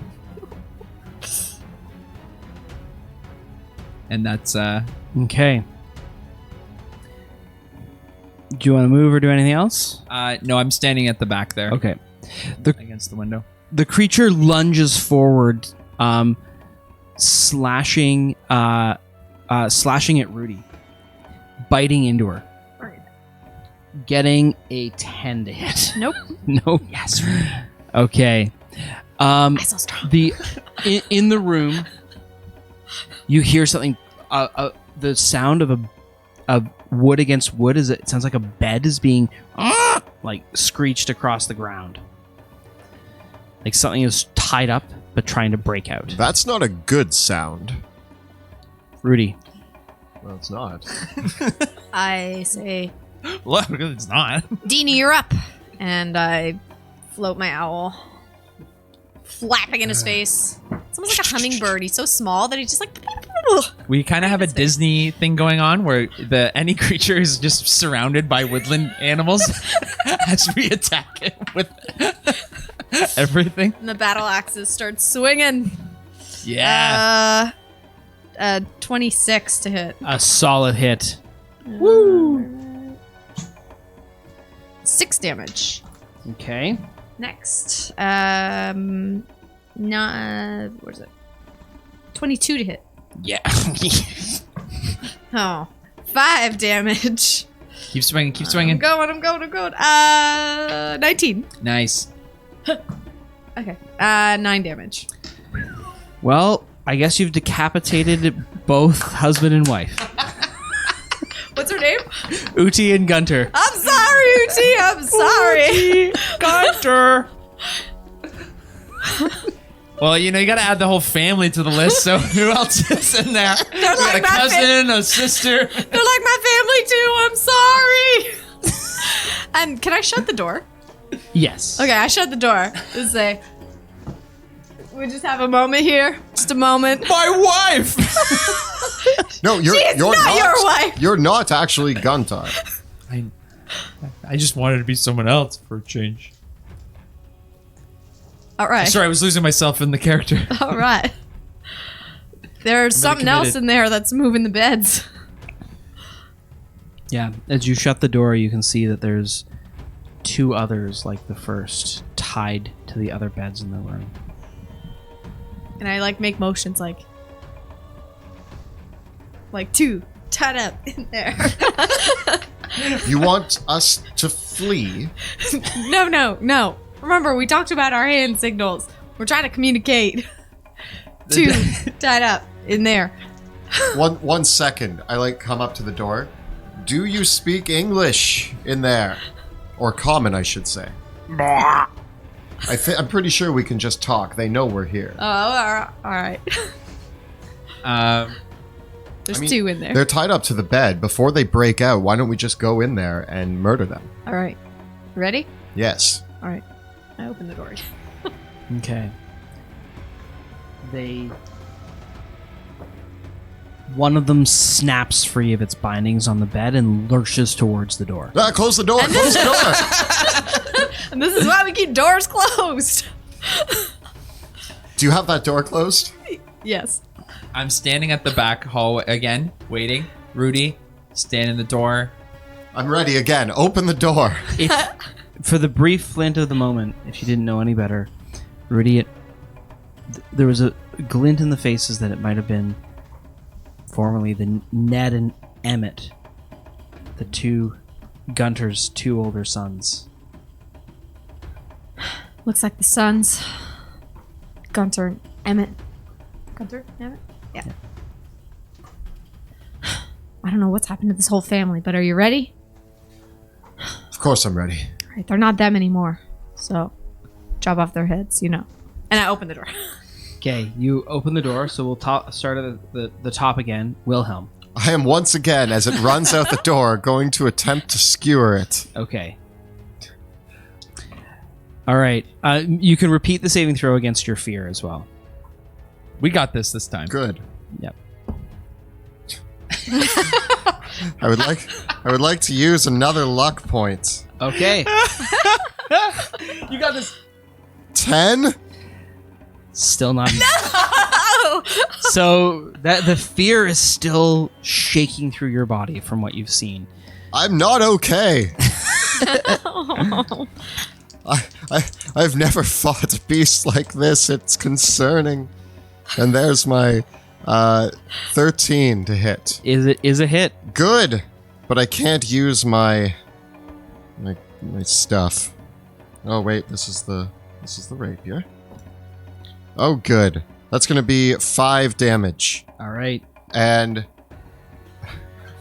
I'm going to crossbow it. Ooh, getting a 17. It's also a hit. Nice. Doing 7 more damage. Okay. And then again, I retreat. Wrath, you're up. As it stands in the doorway, getting skewered by Wilhelm, I move the curse that was on its mother to it, and I go, "Son, no!" And and Bruce swirls around it, and I hit it with a 22, 23. Yep. For Son. my son, no! 20 damage. You My blast son! it apart. Does it explode from that one hit? Yeah. And then I'm gonna walk up to the room, and do I see the other one? Yep. I'm It's gonna thrashing against its restraints on the bed. I'm gonna take a shot at it as it sits there, getting a 15 to hit Yes. for 10 damage, and then Nice. I'm gonna step back out of the room. Okay. Rudy, It tries to break free, you're up. but it does not. Hmm. Rudy, it's your turn. Let's see. Houdini, follow me, and we go into the room and go full out to kind of make it there. Yeah, you can make it in there, and I'm going to say, since it's still restrained, if you want to do the deed, you have advantage on all your attacks. You're able to... get the turkey when it Yeah. comes to the family. Yeah. All right. Yeah. 20 to hit. Yeah, just roll all 3 of them, if all 3 of them... Oh. Yeah. Yeah. Crit. Crit. Yeah. Crit it. And... Oh, hot dice. tonight. Yeah, so... I'm just hacking at it. I'm really I sad. can't I'm even like, watch. Yeah, I like. Wilhelm comes up as this is happening and closes the door slowly and just lets Rudy. We just let her finish. I come out and I just have like all the guts all over me. I'm So like, how are you? Good. Things are good. I'm gonna turn back into Wrath again. Okay. we have to figure out what happened to this poor family. I think they were all murdered by a lady in a red hood. That's my I got my hands Are there to help their souls move on. are there remains left of these bodies? Or do they As also- before, they are quickly putrefying. I checked my vial. Is it still there? Empty. I was going to say we should burn the bodies, but it seems that these bodies are taking care of themselves. We should investigate the attic. Oh It no, was the only place we haven't been yet. guys! I want to see something. I want to go to a window. I want to push it open. Mm-hmm. And I want to see if there's any sign of like the grass or something pointing towards a direction where I see maybe it's more dead than others. Okay, make a perception check. Interesting. 18. The grass is very dead throughout, but looking out over the fields, you can see. First, your eyes are drawn to the well. You feel a palpable menace, but then your eyes are drawn further out into the fields, where, in a truly irregular place in the middle of the field, a shed has been constructed. And looking out around the field, most of the fields look like no one has been out there. It's all overgrown. But you can see these thick, trotting prints. They're gigantic, huge even, almost a foot wide, some of them, leading out to the shed from the farmhouse and back again and all around. It's harder to see these prints closer to the farmhouse because of the more regular traffic, but out in the fields, they're unmistakable. I come up next to you, Rudy. Rule number 6: there's always a trail to follow. Rudy, is there a basement in this farmhouse?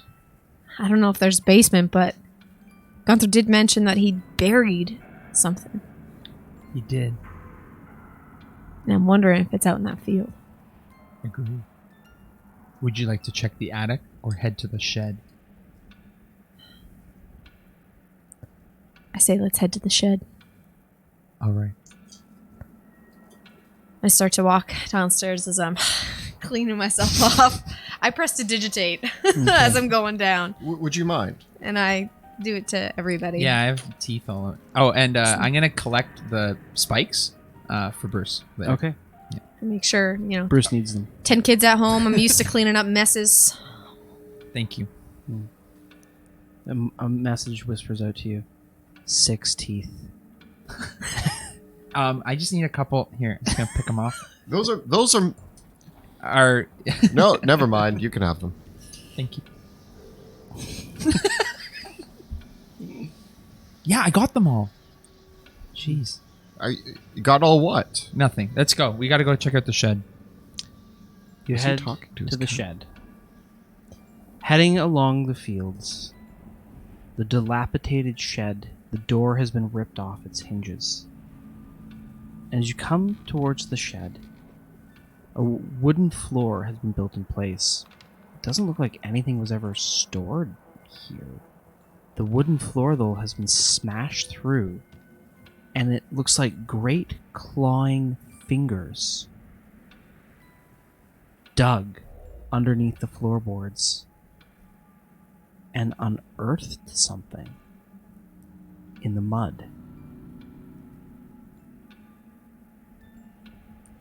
Is there in the mud? There's nothing there. Maybe we can follow the tracks. As you look down, the dirt, where it's clawed away, the soil that was packed down over top, pieces of the soil underneath, like there's the soil that was placed on top of this, but the base, wherever what this thing was, it's almost like glass. The ground, glass and stone. And I've gloved hands. Yeah. So I start to pick at some of this glass. Can I pull it up? As you follow the shape and the contour of it as you pull at it, and it's almost like a circular divot shape that was filled in by this topsoil, and then a shed built on top of it. There was a bigger hole here where he buried whatever it was that he buried. The stones. And it's been dug up. Yeah, it's been dug up, and the prints lumber off. Let's see if we can follow the prints. I concur. Whatever it is has the thing that was buried. And we I need think to it's- find out what that is because it seems to have caused this whole problem. Caused or started to aggravate it. Let's go see. I also felt something weird coming from the well. So let's see if the prints lead there. The well? The well. Oh, Well, Alright. Well, oh well. Where are you going to go to first? Follow the prints. Mhm. Do they lead back to the well? No. does it go like by the well? No. The prints go back into the woods. Before we head out, I'm like, I want to check that. I just want to give the well a look. Yeah. Mhm. I'm going to quietly approach the well and just very cautiously peer over the edge. Descends down into the darkness. There's some black, brackish water at the bottom. I'm going to take a look. I have dark vision. Mm-hmm. Can I see anything? Yeah, it's thick, black, muddy water down there. Is there like a pail that you can... Yeah, Live. yeah. Oh, I was gonna say if you hold his feet and I hold your feet, No. we can figure this out. I'm going to take a stone and I want to cast a light on it Yeah. and just drop it in. The stone falls down the well. It hits the top of the water and stops for a moment, and it sinks in slowly. I start turning the crank to pull the... There's no crank. You, Oh. you just have to lower a bucket. All right, so Lower is the bucket yeah. already lowered? No, there's no bucket nearby. In Oh. fact, there's buckets around in the farmstead, and there's rope, but there's actually no bucket and rope that are left near the well at all. How curious does this seem to you, Raph? Is this something worth investigating, or should we carry on? This well wells tend to be the life source for any farm. It could be where it all started. I do want to get a good look at this water before we follow this trail. Let's I go find a bucket. I go to the barn and start looking around for a bucket. Yeah, I'll go find There's rope. a bucket. No, yeah, you find it. I'll pretty still hold quickly. your feet if you want. No, that's fine, Rudy. Just hold on to his legs anyways. I throw the bucket down and then start to pull the rope to pull it back up. It's lighter than expected. The end of the rope pulls up without the bucket, and attached to the end of the rope is this black goop, slowly corroding the end of the rope. Don't touch it. Let it go. I drop the rope. That's not great. I would say that this farm has a water problem. You should add that to your list of rules. Beware the black goop. Well, I already have a rule in here for such a case. Of course you do. I've heard Rule of black- number 95, never trust a drink you didn't pour yourself. Could be poison. So so the bucket from the well of... If they had poured me a drink, I would have known not to trust it. That's fair. That's It's in the rules. That's a really good rule. Thank you. Yeah. You never know when somebody might try to poison you. I need a copy of that. It was my father's. That doesn't really answer your question. I just wanted to tell you that. I'll write it down in my book later. I'm kind of scribbling some of the rules as you say them in my book. I'm like, that's really neat. Do either of you have a flask? Of course. Can I borrow it? What are you am going I going to get it back? And are you going to throw it in the acid goop? May try to scoop up some of this goop. We just tried with a bucket. How deep is it? This flask? It's about 30 feet down before it hits Wood the water. I versus mage glass. hand? Different. You can borrow this flask. I want to... Okay, Rudy, grab my feet. I know you want to do this. All right. And I want to dip down just enough so I can scoop up some of the goo with my mage hand. Okay. Does it come up? Yes. Does it melt the hand? No, because the hand's made of magic. And I'm going to hold it for us to look at. I mean, don't smell It's a black goop shot through like octarine. octarine. What does it smell like? It smells like death. I told you I sense death in this place. This is death. Let it go back in. We Death don't need to and take death with gasoline. us. Death and gasoline? Yep.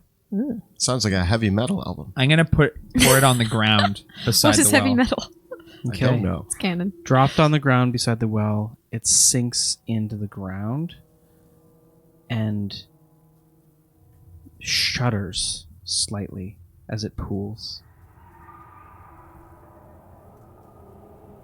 Let's follow the prince. See where they go. Yeah. We should alert the town when we get back to put a sign up near this well saying that it is contaminated and not to drink any water from this well. Well, if this well is contaminated, I don't know if any others around town will be contaminated. We should warn everybody. What if this affects the entire water supply? This could be a major issue for Tierhaven. Could affect a lot of families, including my own.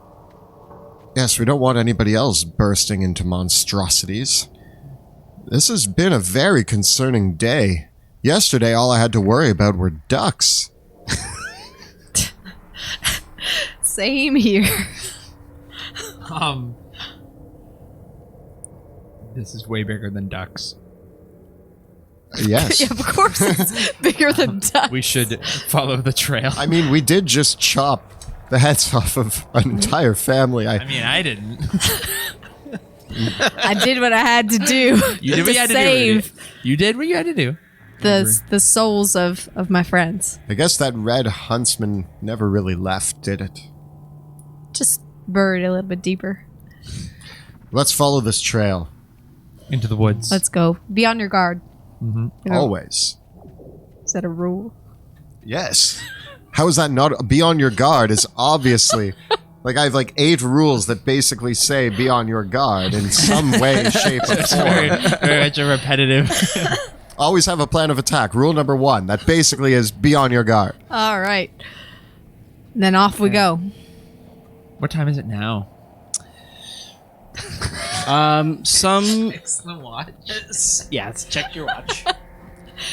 You set out here in the early afternoon.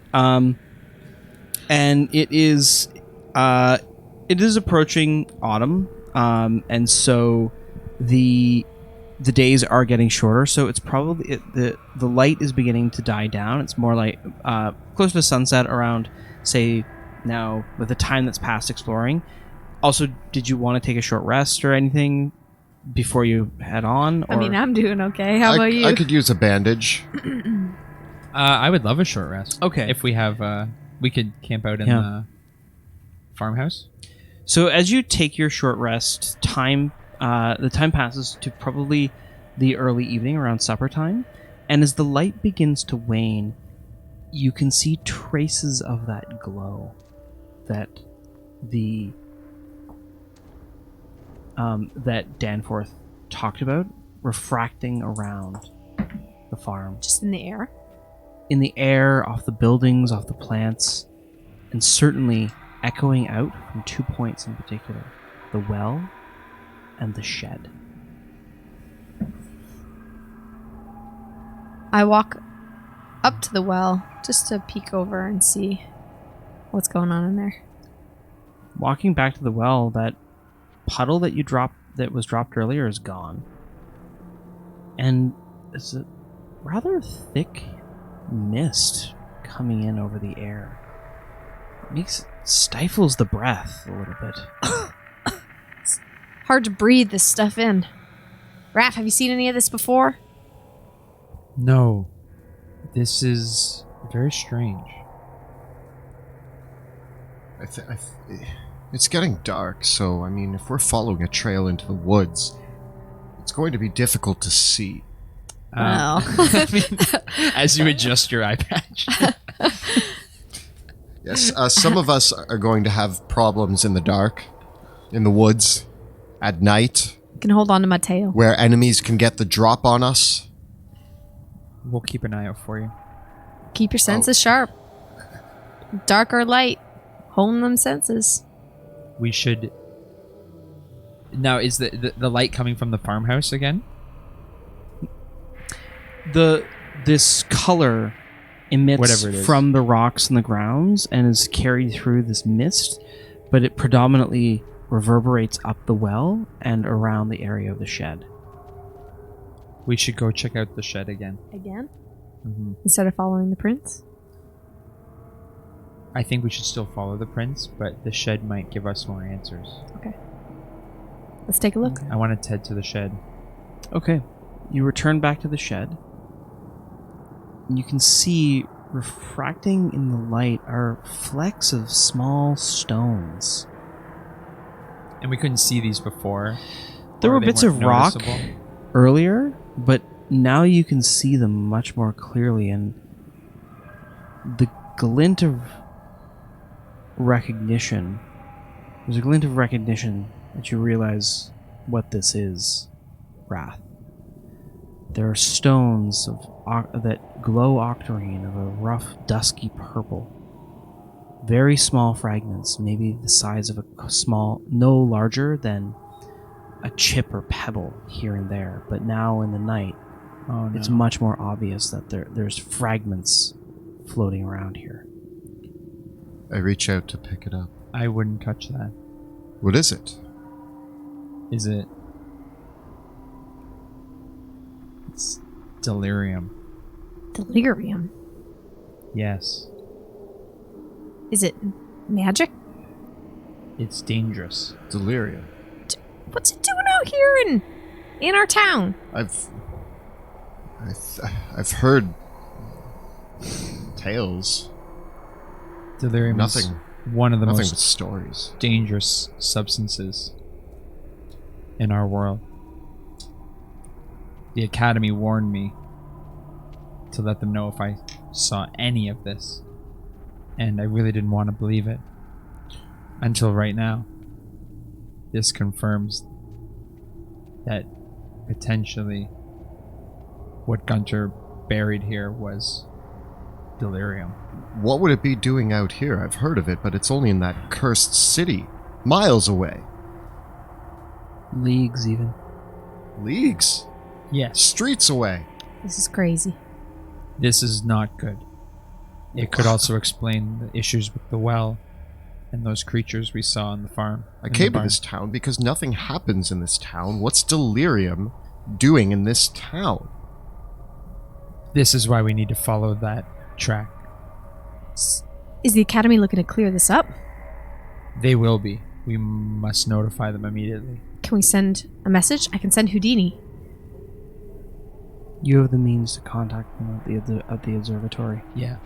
When we get back to the observatory, we must send a message Well, and alert them. Should we do that now? Or should we wait and go see what the... I think we should follow the trail.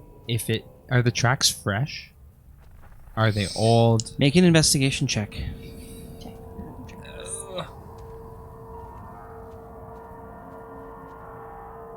Dream. 6. No idea. I mean, Rudy, do you think this could have happened recently? Or is this a cold trail? Because I Check it? I can't tell either way. Yeah, at this stage with the rain and the mist and the darkness, there's It's been hours. It's hard to tell. Rudy, I say that if there is other creatures lurking about, we need to put them down before they cause mayhem in this town and spread panic. We need to protect our family. We need to protect this town. I say we follow the trail, see where it leads us. If we get into anything too crazy or we wander too far, we head back and alert the Amethyst Academy immediately. How familiar are you with this area, Rudy? Like the back of my hand. Then you must lead us. All right, let's go. okay. Fast I know pace. it like the front of my hand. It's not as good, but I mean, How many fingers do you see? I see 5.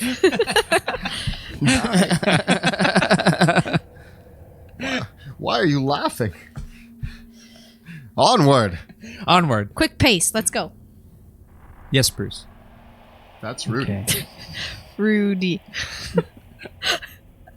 He's really bad with You names. can call me sheriff. Let's go. And then, so we're like doing a jog, kind of watching out for where the steps Okay. are. The tracks. I can see in the dark, so. If we move quickly, So Rudy, you're going to be taking point on the. Yeah. Actually, I think Axes I'm going to out. send Bruce out to take point. Yes.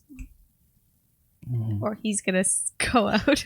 He's going to go out, and he's decided he's interested in what's out there, and I'm going to follow him. Yeah. Okay. I'll I take follow the him back. too. Following along the tracks, these prints are massive claw prints. Whether they are that of a beast or a massive foot is hard to tell. But the foot is some 12 inches long and at least 6 inches wide. It's a huge footprint, literally. And it paces with a wide stride and sometimes claw marks as if whatever it is alternating between running on all fours or not. And as you continue forward through the forest, give me you're following the trail. Mhm. Are you trained in nature or survival? Nope. Okay. I'm trained in survival. Okay. Bruce has a keen smell. Oh, I also want to see Will what that help? Houdini has. Yes. Bruce can make a perception check. Keen hearing and sight. You can make a perception check, and you can make a survival check. Using my perception? Yeah. 17. 6. 20 20. Okay. from Bruce. No. Though Wilhelm fumbles about in the dark, trying to do it, the two of you are able to follow the trail until it comes to a creek. And the trail stops at the creek. It doesn't go past. It doesn't carry through along the other side of the creek either. Do we see if it This goes is- up or down the creek? It could. The footprints stop and are not on the other side. What if? Does the water look like it has changed color? The water is about waist deep at the most. Rule number 6, there's always a trail to follow. We just need to find it. What if it went in the water? If it went in the water, what's the current like? Is the current strong? No, it's lazy. Yeah. Well, that doesn't give me any clues. Yeah. Damn it. It's in my rules. There's always a trail to follow. I send Houdini... Which way does the river or the creek go? North, south? Northwest to southeast. Okay. I send him northwest. Mm-hmm. And I'll send Bruce. Well, Bruce wants to go the opposite way. Okay. How far do you want to send them? At least 100 feet. I can communicate 100 feet with Okay. them. The creek continues well past 100 feet along. So if you want to send them further, you can. But you've already trudged about a mile through the forest. This could be a dead end. Cold trail. There's But no it's such so thing. big. It must be hiding somewhere. Is there any, Rudy, is there any caves nearby? Any caverns upstream or downstream? Do I know of any? There could be in this area. There's crags and it's a very rocky area. There are caves throughout the area. Give me a moment. Is there a sturdy tree nearby? Yeah, plenty. I'm going to climb up as high as I can and try to look for any sort of commotion or movement within the woods. Okay, it's dark at night. If I go above the tree line, though, moonlight should grant Okay. me visibility over the canopy. Give me an athletics or acrobatics check. Ooh, is it a full moon? Oh. No, it's a waning moon. No. It was a full moon a couple nights ago. There's a party at my house. 17. You climb up the tree to the top. You can see the line of the creek that weaves through the forest. Give me a perception check. 17.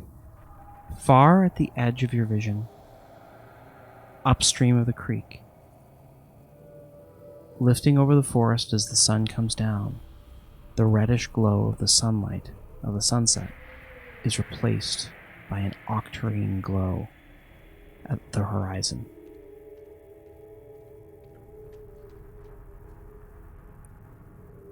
I see something. I call down. There's a glow of that color just down the stream towards the horizon where the sun is setting. We must hurry. We need to make our way. Let's see if we can pick up the trail. I call back Bruce. Okay. We catch up to Houdini because he's already up there. Following along the creek. The creek widens slightly and you make some pace through the night and through the forests. As you do, you see the trees are beginning to wilt and die. Their bark is falling off as you come closer along here. And you can see now in the creeks there are streaks of octarine flowing down the water. Stay out of the water. This color. You can hear scratching noises and scrummaging in the brush. I'm going to go take a look. I can't see very well down here. Do you want me to go take a look, or Houdini can see in the dark? Maybe Houdini. I don't trust you to be sneaky. I send Houdini to glide up through the trees to see. Okay. So you're looking through Houdini's eyes as well? I'm Or just getting him, and I'm telepathically just waiting for him to send back Cool. any message. Because again, remember, the familiars aren't telepathic, they're empathetic, so they can't say words back to you. Okay. Yeah. So then, in that case, I do. I'll watch your back. Watch my body. Mm-hmm. And I look through his eyes. What you do, you see in the woods ahead footprints appearing in the water and along the banks, the footprints that you'd been following. They're appearing, and there's a trudging in the bushes, but there's no creature making them. There's just footprints appearing in the forest. And I come back and I relay. There's nothing there It's not making the the prints. The prints are actually coming downstream now. And there's a separate, whether or not they connect with the trail that you did before, but the prints are walking along the side, and you see them wade into the creek, and the prints are heading downstream now. Now they're coming our way. I'm gonna use. I'm gonna do the same thing with Bruce.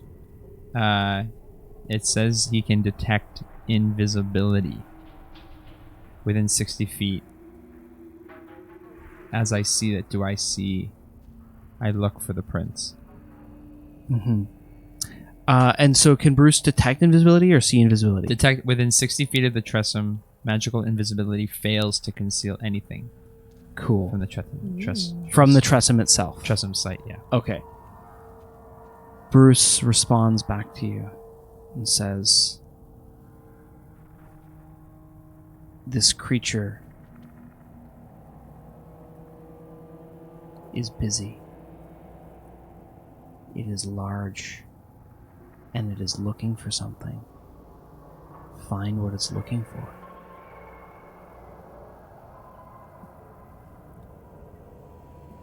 The creature. It's invisible, but it's looking for something. Looking. Maybe for the same stuff as before? Is it pacing? Is it backtracking? No. Is it still coming towards us? It's not coming towards you.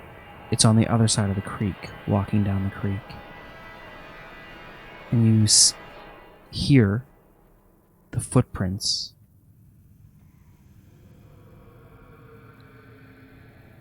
moving along the creek towards, but slowly, intently. It's waiting behind a tree. It's looking for something. Is it moving downstream or upstream? Downstream. There's a deer downstream drinking at the creek. It's moving towards the deer. Get the deer. Do we capture the deer? Is it hunting?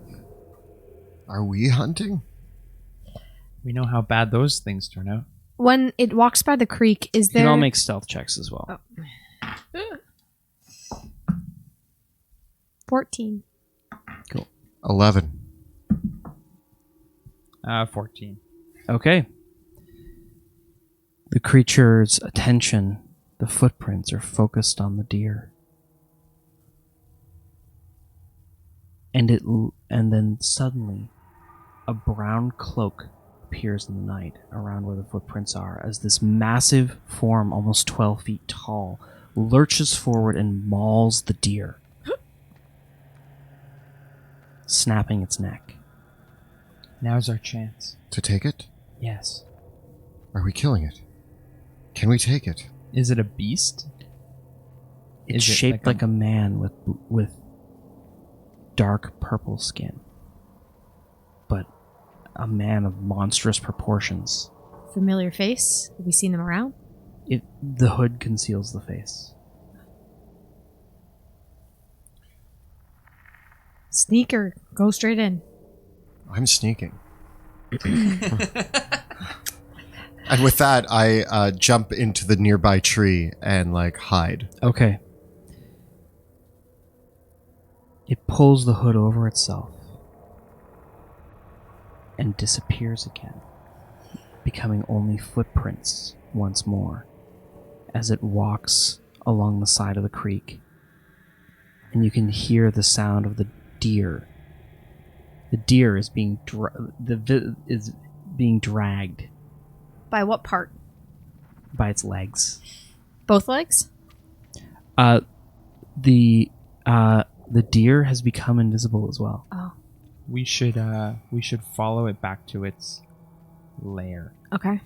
Let's do it. And I'm gonna tell Wilhelm telepathically. Follow that deer. Staying in the trees, can I, move from tree to tree and try to follow it? Yeah. Okay. Okay. Give it a wide berth.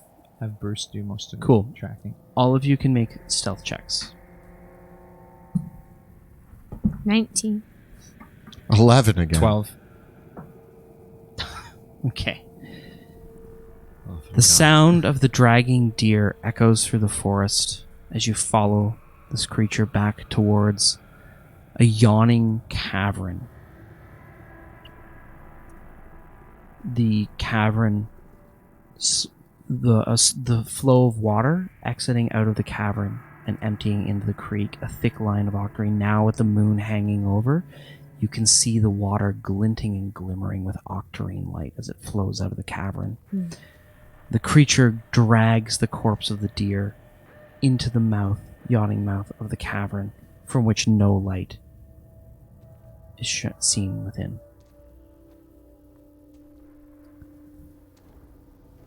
I say we go after her, see what's causing this octarine magic to come out. Into the cave.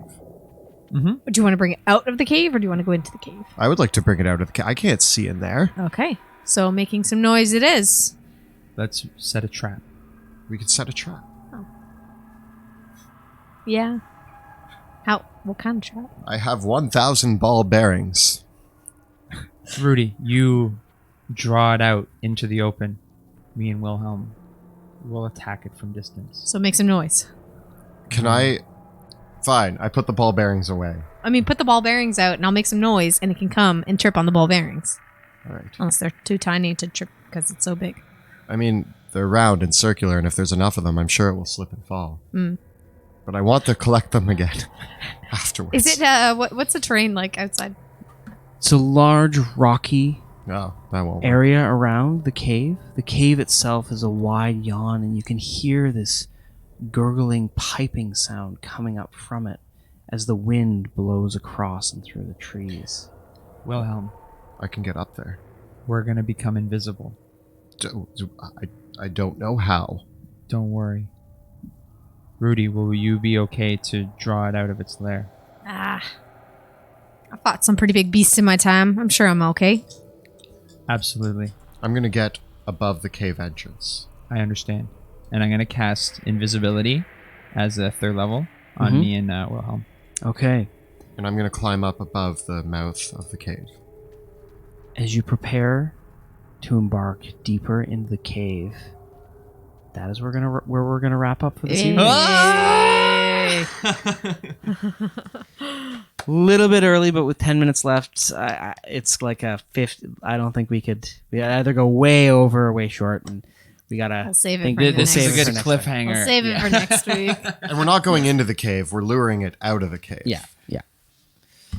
Indeed. Houdini agrees. Good plan. Well, thank you so much for joining us once again. It feels so good to be back playing some D&D again. A massive thank you to our awesome cast, Jill, Kelly, and Joe, as well as Kyle for working so hard behind the scenes, and all Thanks, the amazing Kyle. people who have contributed to make this possible. We're so glad to have you all back. For those of you hoping to see more from Sebastian, Veo, and Paluto, stay tuned. Stay tuned. That story is not over yet, but the story of Drakkenheim is bigger than just 3 characters and 1 party. There will be much more from them soon, but for the time being, our attention will continue with our 3 new heroes as they deal with the perils of the shadows of Drakkenheim. Kelly? Well, we already said our huge thank you to Kyle. Are we doing... Oh, yeah. And as well, big thank you to Tim at Tabletop Audio, who... For the custom soundtrack or the custom... the music for score? the intro, yeah. For the intro, I Yeah. hope you guys enjoy the new introduction. Check out Tabletop Audio. They have great music, great ambient music. It's all free, and it's always a really great way to energize your own games at home.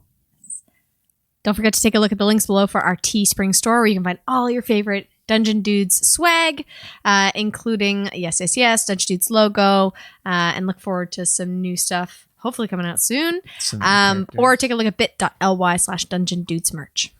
Yes. Still with us. Yeah, we've got all that with us in spirit, Noble Rat Prince. And Of course, if you are enjoying the stream and want to help support our work, please consider checking out our Patreon. You can find it by following the links below or at patreon.com/dungeon_dudes. We also have a phenomenal Discord community, which is exclusive to our patrons. So if you are joining our Patreon, you can join us on Discord and chat with us about all things Drakkenheim and any other nerdy things that you feel like talking to us about. We're excited to chat with you there. So we'll see you soon. Kelly and I post new videos every Thursday on our YouTube channel where we cover everything Dungeons & Dragons, including advice for dungeon masters and guides for players. I think this week we're dropping our episode on tieflings. Yes. In Dungeons & Dragons. Yeah. So check that out, dropping on Thursday. Be sure to join us live next Tuesday when we record the campaign live on Twitch. Check us out from 6 p.m. to 9 p.m. Eastern Time at twitch.tv/dungeon_dudes. You can also watch the video episodes of the show on YouTube. And of course, you can find all of Season 1, Dungeons of Drakkenheim, that whole campaign available on YouTube, as well as on podcast platforms such as Apple Play, the Apple Podcast, Google Play, and Spotify. Thank you so much for watching, and we will see you next time in the Shadows of Drakkenheim.